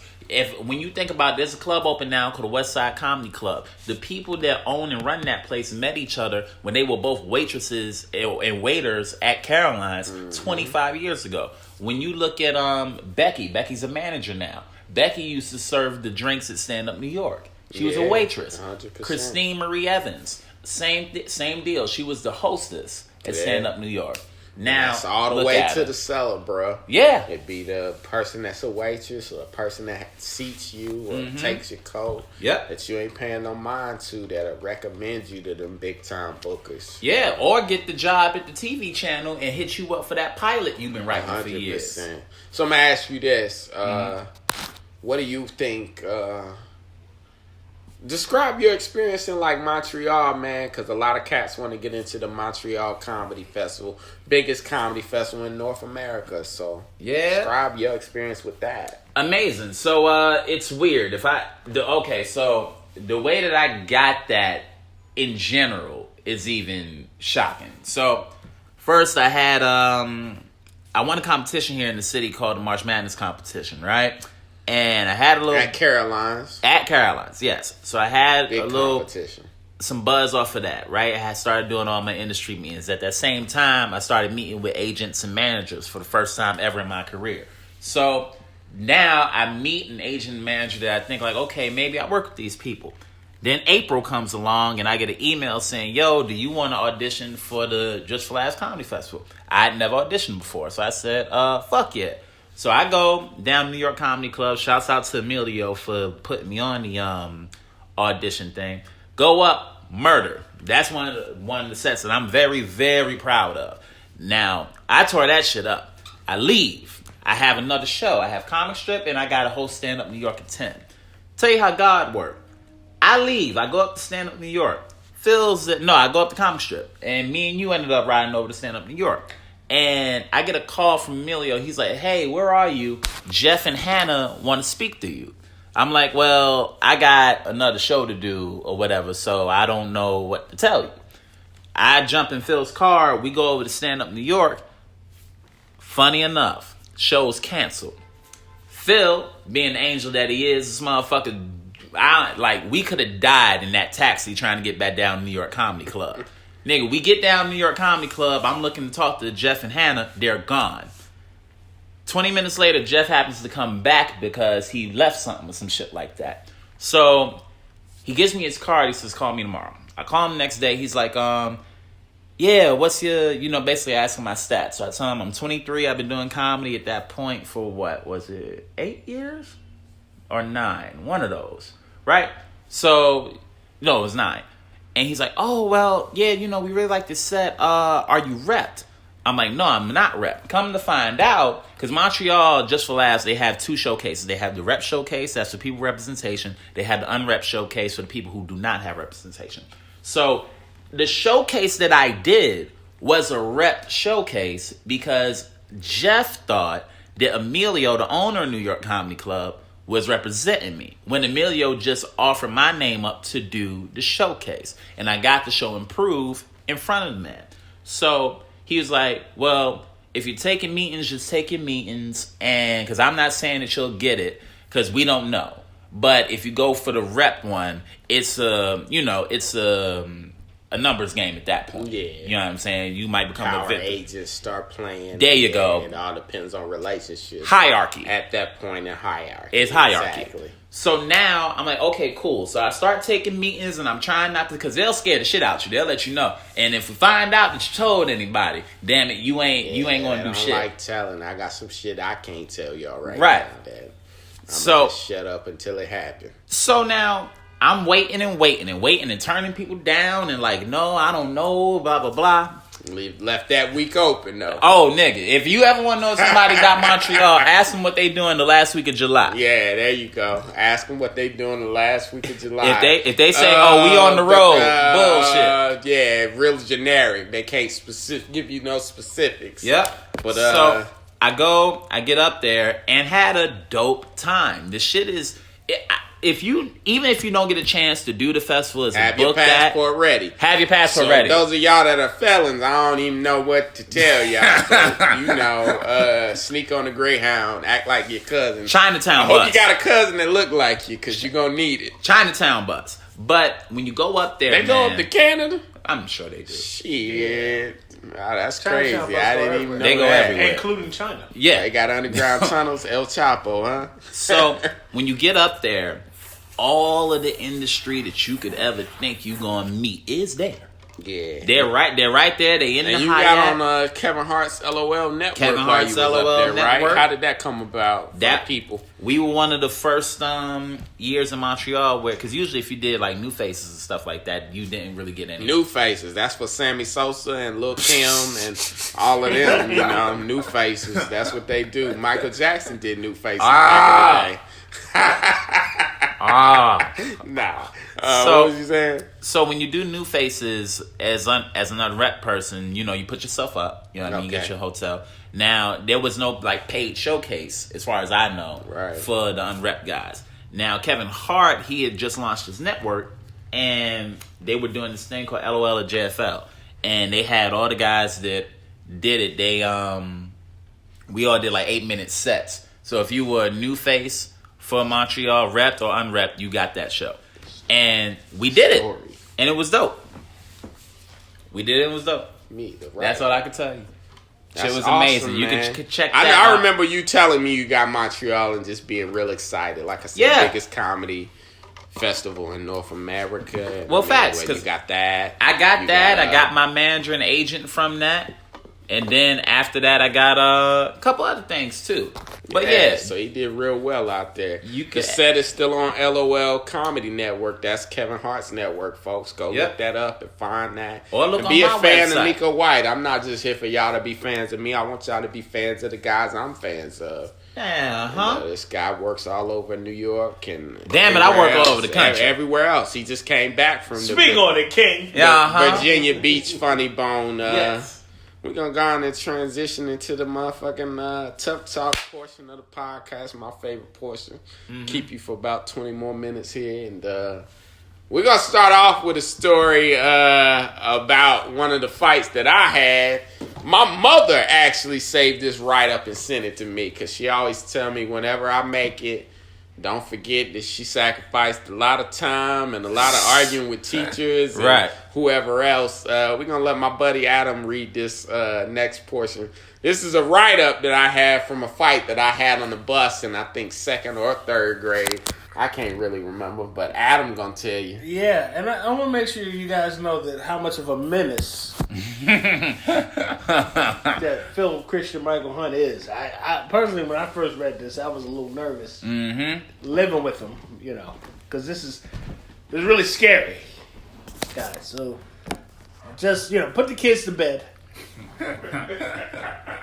Before we get to this, and I'm gonna give you 20 seconds to do it. Clutch your pearls. Yeah, because it's about to be mayhem what Phil did in the 2nd fucking grade. Yeah, it's a big wallop. All right, so the kids are to bed. Here we go. I'm gonna read this out to you guys and let you guys know what it is. So, basically, this is from Miss Walker. Bus driver. I'm gonna let you guys know that it's the referring adult that says this on this form is referring adult. Miss Walker. So she's not bullshit. This is from November 20th, 95. God. That's a good year. People in 95? Okay, go ahead. You gotta keep dates. A conference with your child and the simple investigation of the incident has indicated the following occurrence. You investigated a 6-year-old, by the way. It's fucking hilarious. 3rd grade, now that I remember, folks. I'm sorry, he was 12. 3rd grade. But my mother saved this right up, so I could never lie to my kids and be like, I wasn't the fuck up. So go on and read it, Adam. Could you imagine being investigated as a child? It's crazy. Go on and get into the investigation, Adam. An investigation is indicated. This means he talked, by the way. He went in and snitched on himself. He got paperwork, guys. Anywho. There was a fight on the bus this morning. It started while Miss Walker was on a very busy section of the Washington Boulevard. Why is there always a Washington Boulevard on everywhere, bro. Everywhere, Washington Boulevard. You just gotta deal with it. She managed to pull the bus over on 34th Street. Another thing is everywhere. She repeatedly told the boys to stop as she was doing this, but they did not. They did not stop. She had to physically stop the fight. Why y'all got Miss Walker getting involved? Read the story. She's just trying to do her thing. Shut up! The fight started with James Olden. What an old Don't name. read his name, man. I'm sorry. We ain't snitching on nobody. We ain't. You already talk. Jimmy just Smith. call him James K. James K. teasing Philip about his appearance and calling him a nerd. I had the glasses. Fair enough. I had the glasses on. Shut your nerd ass up. 4 eyes, all that shit was routine. Philip returned some barbs. You had barbs back then? Bars! Bars! Y'all know, hashtag bars. I had the bars. Such as... I ain't gonna lie, this is funny. You buy your shoes in a junkyard. Yeah, y'all know. 6-year-old. Y'all know black people. You buy be your playing shoes in a junkyard. Read the damn It's story. funny. A little white boy from the south side of Indianapolis was not ready for Phil Hunt. I've been training. Also in Indianapolis, they don't know to put the period inside the quotes. Oh, man. James told David Salzy that Philip called his mother a name. Philip denied this. James said, "Who are you going to believe?" Oh yeah. People used to lie back in the day, boy. Nigga, that was definitely a white child. Yeah. Who are you going to believe? Oh God. Oh, James' father used to beat his mother. I'm telling you right now. That's something he heard his whole life. Who you gonna believe? You and your all this black nasty. guy. James also said, "Who you gonna believe?" David punched Philip in the chest. I got punched in the chest. It is what it is. Philip punched. I ain't no David. bitch. Yeah, we saw that because you punched David in the leg. You know? This nigga was pussy. I hit somebody in the leg. Oh, you was pussy. Oh, man. Stop playing. David then grabbed Philip's coat and forced him into another seat. By this time, the boys were hitting each other. In earnest. What? In earnest. Y'all never hit somebody in earnest? That Yes. mean you mean what you doing. That you mean you hit him in the leg? Ain't no play. This ain't for play. It's for real. David pinned Philip into the seat, and Philip retaliated. What'd he do? I was small. No, I got don't pinned say into a shit. seat. What he did? Shut up. Philip retaliated by pushing his face away from him. He mushed an older man. Oh. Sometimes you got to mush them. You got to mush them before you push them. Oh, This God. resulted in some scratches to David's face. You didn't mush him. You Yeah, you scratched. You know, I had nails. I wasn't clipping my nails regularly at the time. You're Or- still not or clipping now. your nails. What Or you talking now, about? that's You true. need to clean them shits. Shouts out to Stan Lee. You taught me that. You know, having claws is a good thing. You feel me? Right, Sabretooth. So I Okay. had gone and this Wolverine scratched. I had cosplay to is going scratch. too far. I had to scratch the boy's face.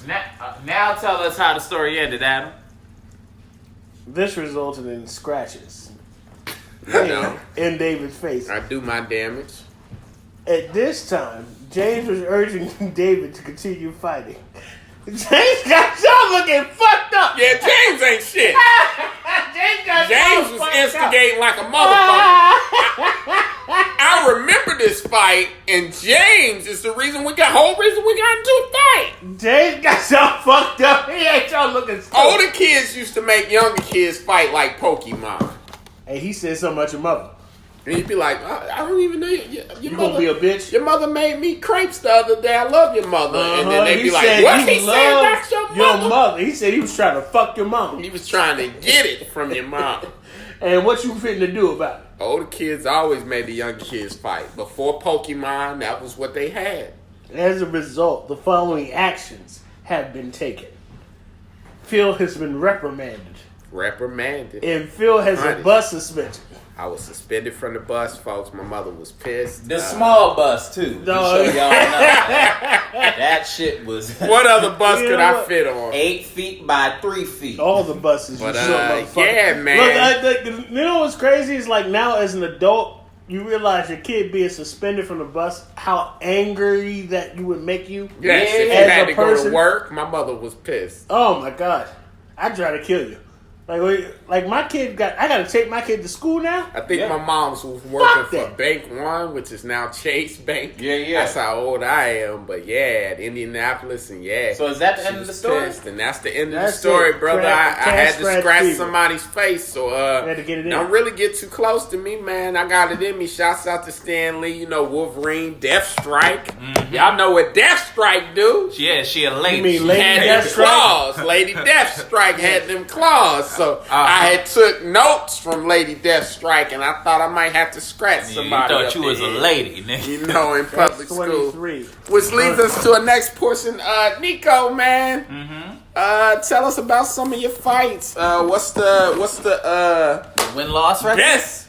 What would you say the win-loss record is for yourself? Have you won more fights than you lost? I've won more than you lost. He's a tall guy, if y'all don't know. How tall are you, Neko? Who would say that they would lose 6'3". No, I'm still a comic. Somebody who's honest. I don't need to lie, shit. I'm grown now. Yeah, I probably done lost. I don't even know. I might be even. I might be 500. You know when somebody says they even, they don't know. They just doing the calculations in their head. I moved around a lot, bro. It's hard to even. So you gonna erase some of them L's?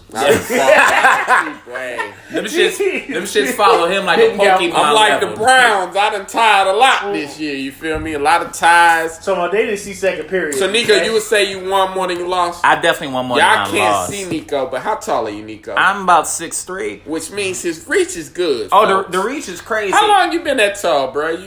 This tall? About what grade did you hit your growth spurt? I don't know. That matters because people will fuck with you when you're smaller. Well, when I that sounds like personal experience. Yeah, that's this motherfucker getting me in the seat and all that. I had to scratch him. Why don't you tell him you haven't grown since then? It wasn't even that. I would more get shit for because I talk funny. You know what I'm saying? My family's from down south. So I carry a bit of their accent.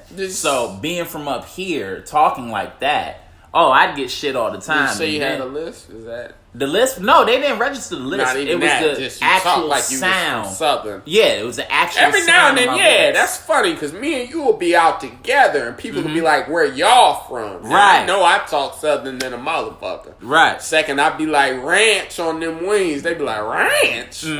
So Neko gets it too, and which is funny because he's a New Yorker, a native New Yorker, all my life, all his life. But like I said, my family they talk like that, so I absorbed their mannerisms and all that type shit. So first thing in school was that I was a crybaby. You know what I mean? I was a mama's boy. Okay, so. Cried a lot. No, just like the first week, but I didn't go to pre-K. First week, he tried to say that shit like it was normal, Adam. You hear? I mean, everybody cried their first week. My nigga, I was stop acting like you won't be crying. We cried the first hour, and then we was like, all right, this is it. For the record, though, I wasn't punching niggas in their leg. So I remember I was called a crybaby, right? There's this kid named Timothy Thomas. I'll never forget this shit. He don't say his real name. I don't want him to come back and fuck me up for you. He might be dead by that's my cousin. Okay. So he Timothy Thomas. Ain't he playing the NBA? Tim Thomas. I doubt it. So he thought he could bully me. Now I got an older brother. My brother. What grade is this? This is kindergarten, nigga. Kindergarten. Yeah. How old's your brother then? My brother, if I was 5. He's 16. If I was 5 and my brother was 19. So you ain't got a whole of dope. No, I didn't go get shit. You didn't go get him. Okay, No. what happened? See, shut the fuck up. Let me tell the story. So I'm saying he thought he could bully me, Timothy, but I have an older brother. He was your same grade or older? Same grade. Same grade. And it's one of those things where it's like, oh dog, I do this. You know what I'm saying? This is all I do. Play fighting in roughhouse is literally what I'm doing at home. Right. So that motherfucker went to rush me, and I don't know why I said, yo, throw him into the brick wall. I grabbed this motherfucker by his, I don't know if y'all ever went to Cookies, but they had this store here, it's like the bargain brand store, and it was called Cookies, and they would sell like French toast uniform shit. So that was the name. That was the name brand.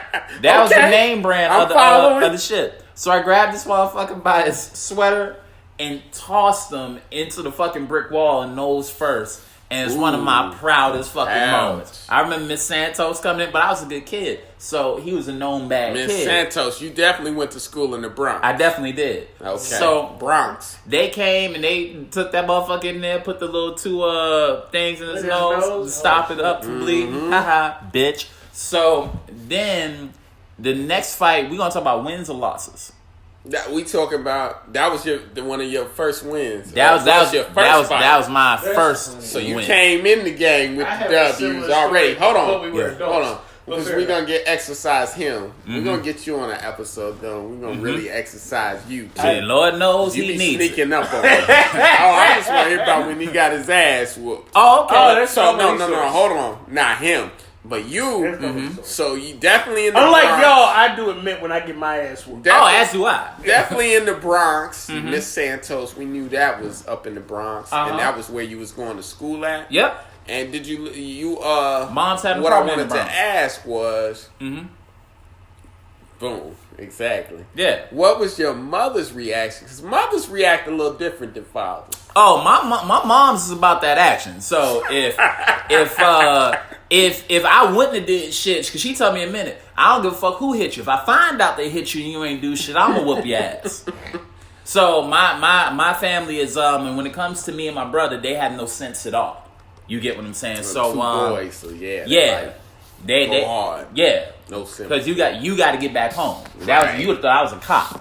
So Blue Lives Matter. No, because straight up. I once got a worse whooping from my father because I thought I got suspended from school for fighting, and I told my father I ain't fight back because I thought it would be better. Yeah. And I got a worse whooping. I remember Because I came up with a story. It's like always a weird line for Yeah, parents because you want your kid to not be a punk, but you also don't really want your kid being a bully. So But it's like, you don't where's want your the kid being balance? a I was bully. lying. Where's the balance? Right. Yeah. See, I remember I told my mom, I said, but I don't want to hurt nobody. She said, I don't give a fuck. She said, come here. She plucked the shit out of me. She said, now, does that hurt? I said, yeah. She said, now, she said this, black women, this shit. Yeah. I went through pain to bring you in this Took world. 9 months. Yep.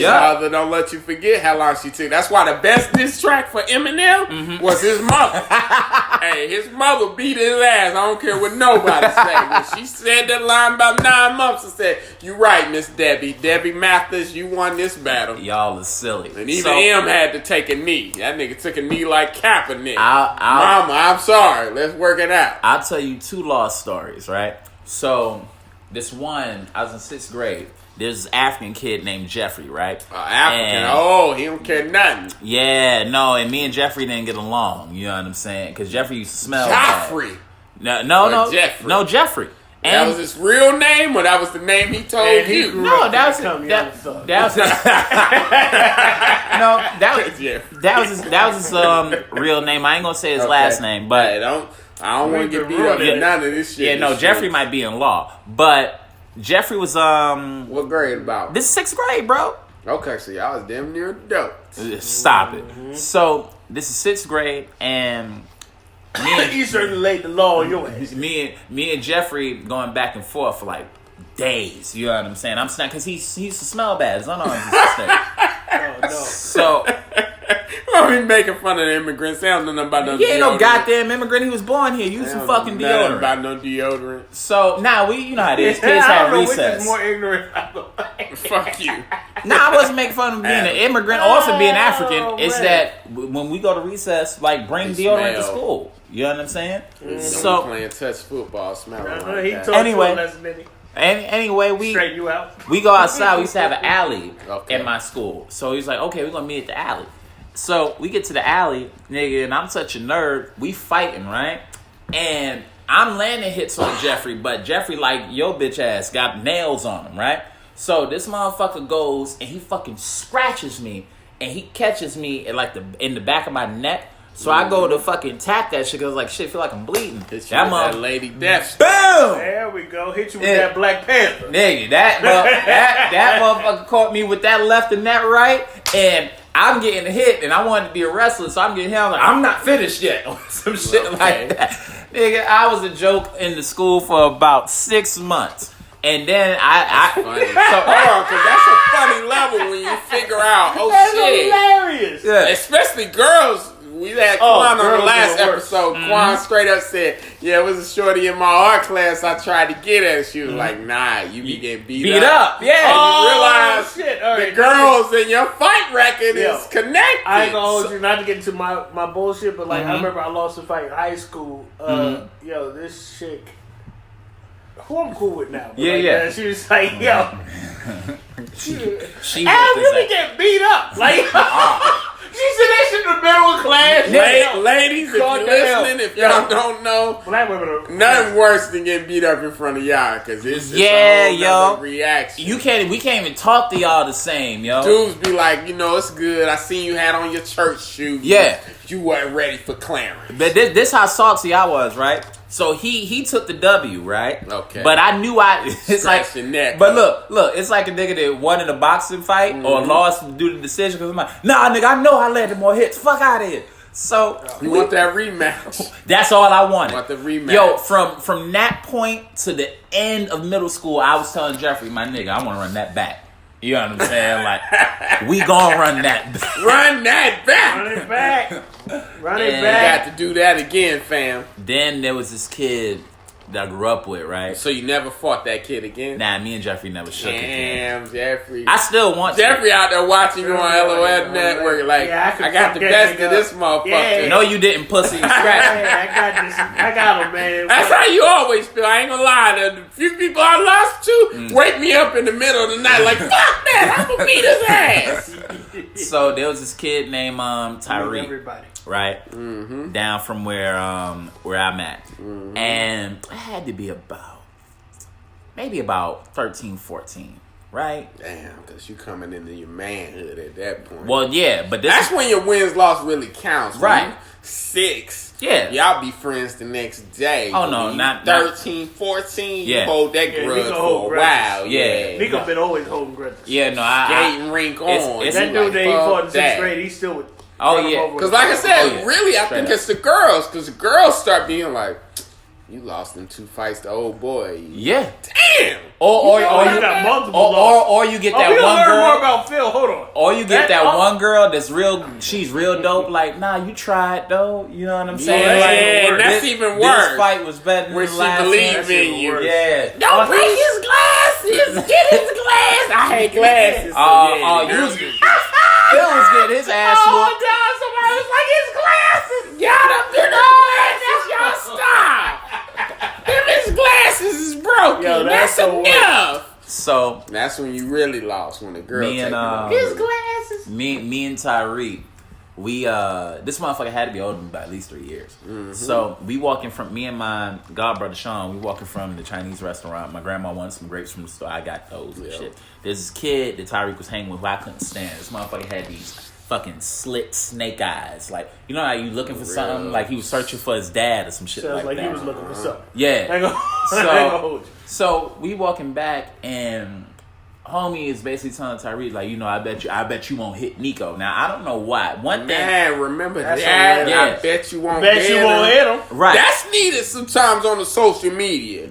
Yeah. Because people get 200 comments and nobody goes, I bet you won't hit him. Yep. Because that was what used to make you hit him. Yeah. If you've never been punched in the face, the whole thing. Exactly. But see, the thing about me is that I was never the fucking kid that would look to fight, but you wasn't going to hit me. You know what I'm saying? Were you taller at that point? Because, like I said, you 6'. I was 2, tall. I was 6'3". probably about 5'9", 5'11". So you was pretty tall. But what you don't know, Yeah. Phil, is in regular black communities, for people in regular height, Nick. 5'9" is not that extensive. Because when I was Right.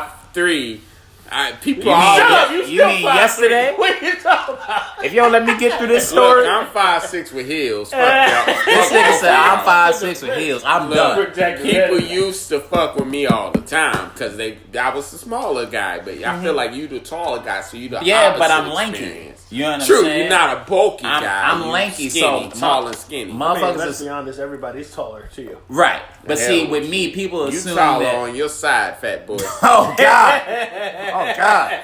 That was good. I love you. So people would assume that like I wouldn't do it, but like every time, you know what I'm saying? It can happen. I really don't care. So Yeah. this motherfucker really went. And he to was swing. older than you. Older than me, yeah.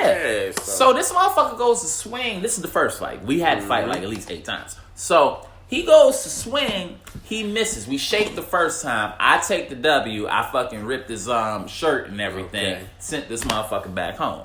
Now, this had to be maybe 2 months later. We fight outside in the park. So the rematch. I see this motherfucker in the park, and I'm still like this. I see him now and still want to say some shit. But it's like, if I get to cutting your ass, then I'm going to be mean about it. You got something to lose. You know what I'm saying? And that's when you get older. Right. But nah, I mean, that shit, we was kids back then. Right. So I see him outside, and we going back and forth, and the same kid brings it up again that, yo, like, Neko fucked you up last time. Hype man. And you know me, I'm like, yep, That's sure why you did. whooped your ass. With your bitch ass. That's one of my credits. They bring me to the stage. Right. This next comment beat Tyreek ass. So now he ready to go again.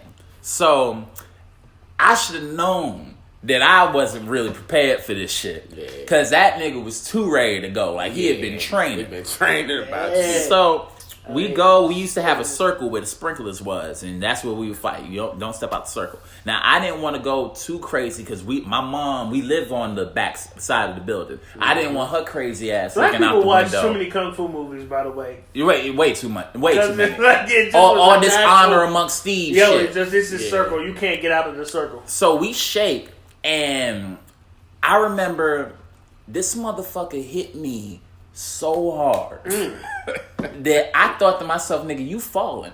But I was on my feet. I was like, yo, you about You was to in the fall. second place. Right. But that's the quickest sign. Yeah, if somebody ever hits you so hard, you be thinking about We it when you be all walking had down the that. street Come sometimes. on. Yeah. Yeah. Or That like, motherfucker hit hard. Yeah, we all had no, that. I even think that what I thought was like, you can't take another one of those. Yeah, shits. they hit you hard once, Yeah. then what? So then I push him, and I push this motherfucker hard enough. Back up, let me catch my breath. Yo, straight up.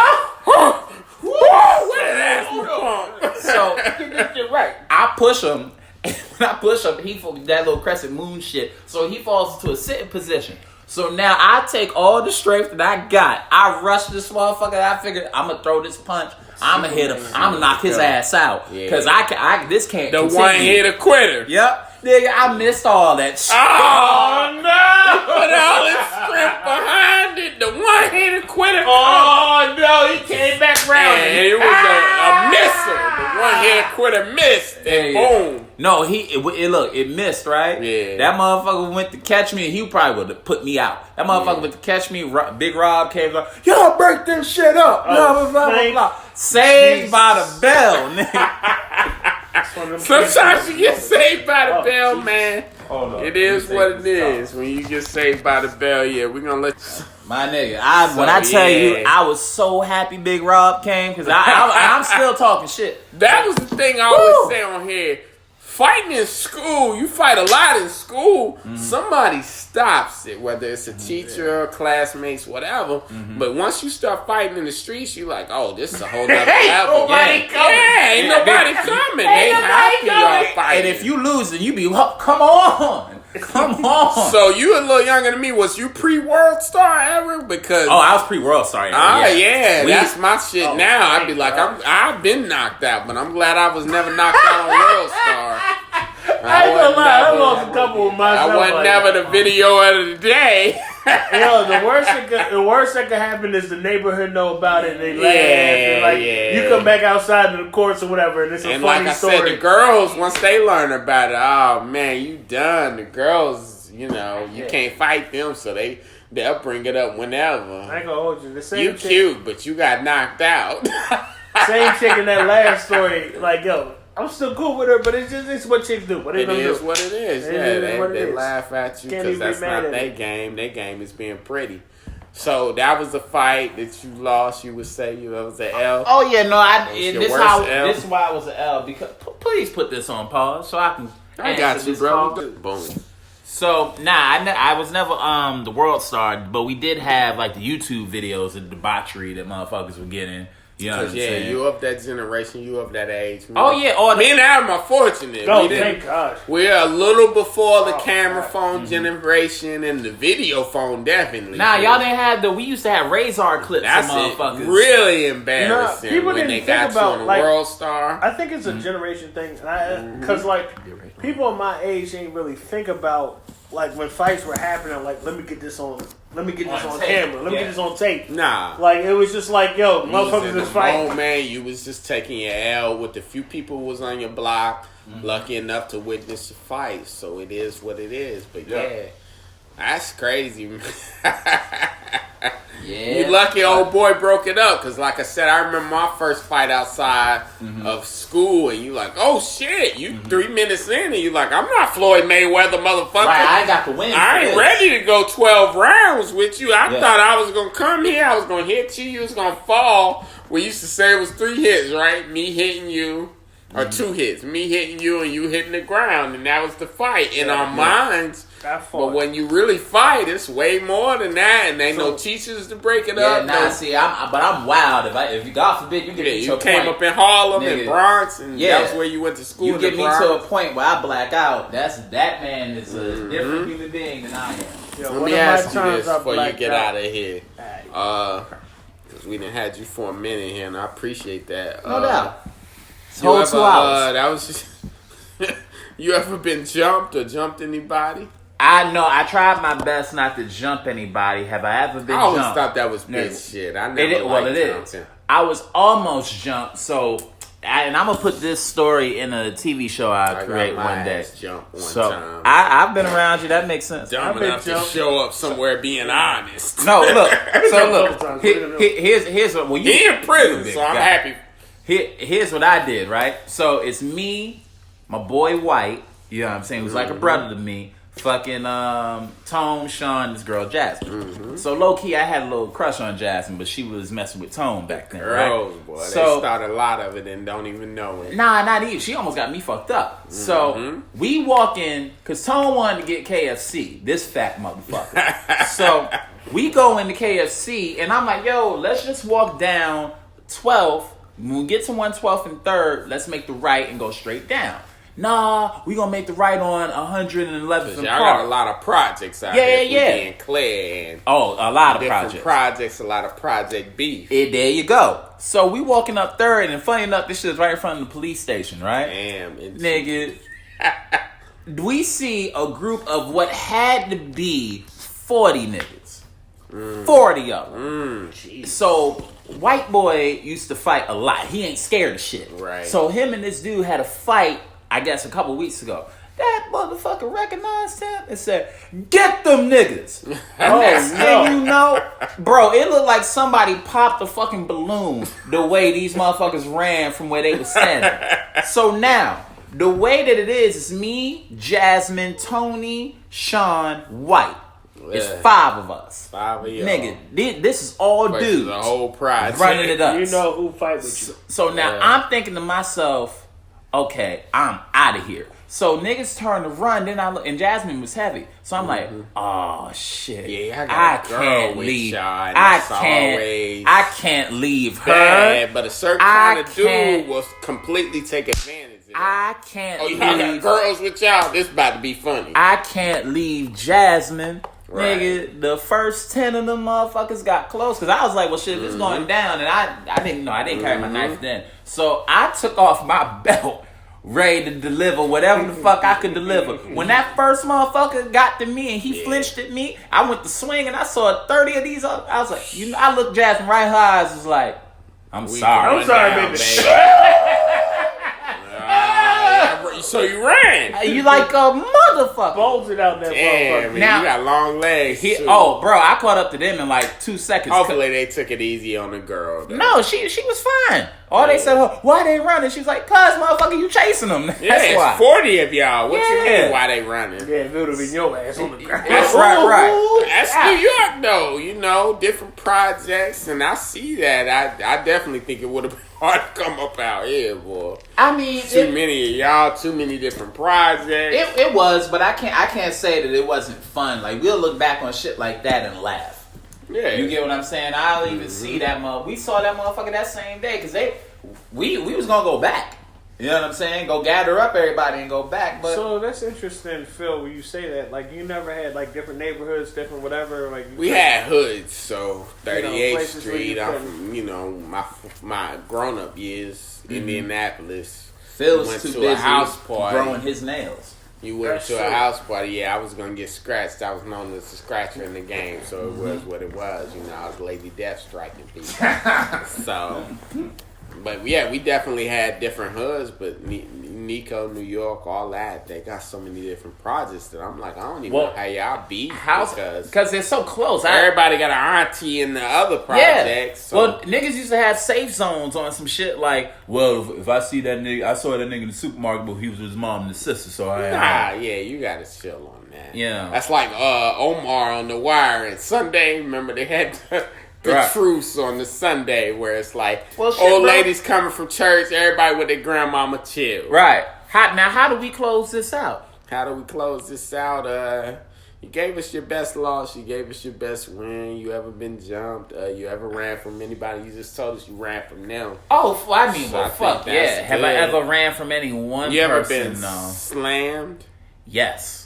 You been slammed? Yeah. Damn, bro. How did that turn out for you? I ended up I knocked that kid out, and probably, thank God he came too, because that shit could fuck up my life. He slammed you first? Yeah, he slammed me first. Big 7th grade motherfucker. How did you recover? Because like getting slammed takes all your wind out. Getting slammed does take all your wind out. When he slammed me, we used to do like this fucking, it was wrestling, you know what I'm saying? So he was in the grade above us, so he came behind me and grabbed me like this on some full Nelson shit. Oh, he came behind you. And yeah, boom. Full Nelson shit. My back is probably fucked up off of that shit. Yeah, he came behind you though. You didn't see him coming. Fuck him. When he did that, I got up. But that shit is adrenaline. Yeah, I got up. Adrenaline. He had turned around to run away. I got behind that motherfucker and he was bigger than me. I jumped on him. Yeah. I got my arm under his fucking neck. Sleeper hold and commenced to no Craig put the sleeper on Debo. To choking. The sleeper is tried and true. Yo, commenced to choking him on. I had the grip. Sleeper was crazy. Works. I put him to sleep. Put him to sleep. So look, we in 6th grade. We on the playground. I put him to sleep.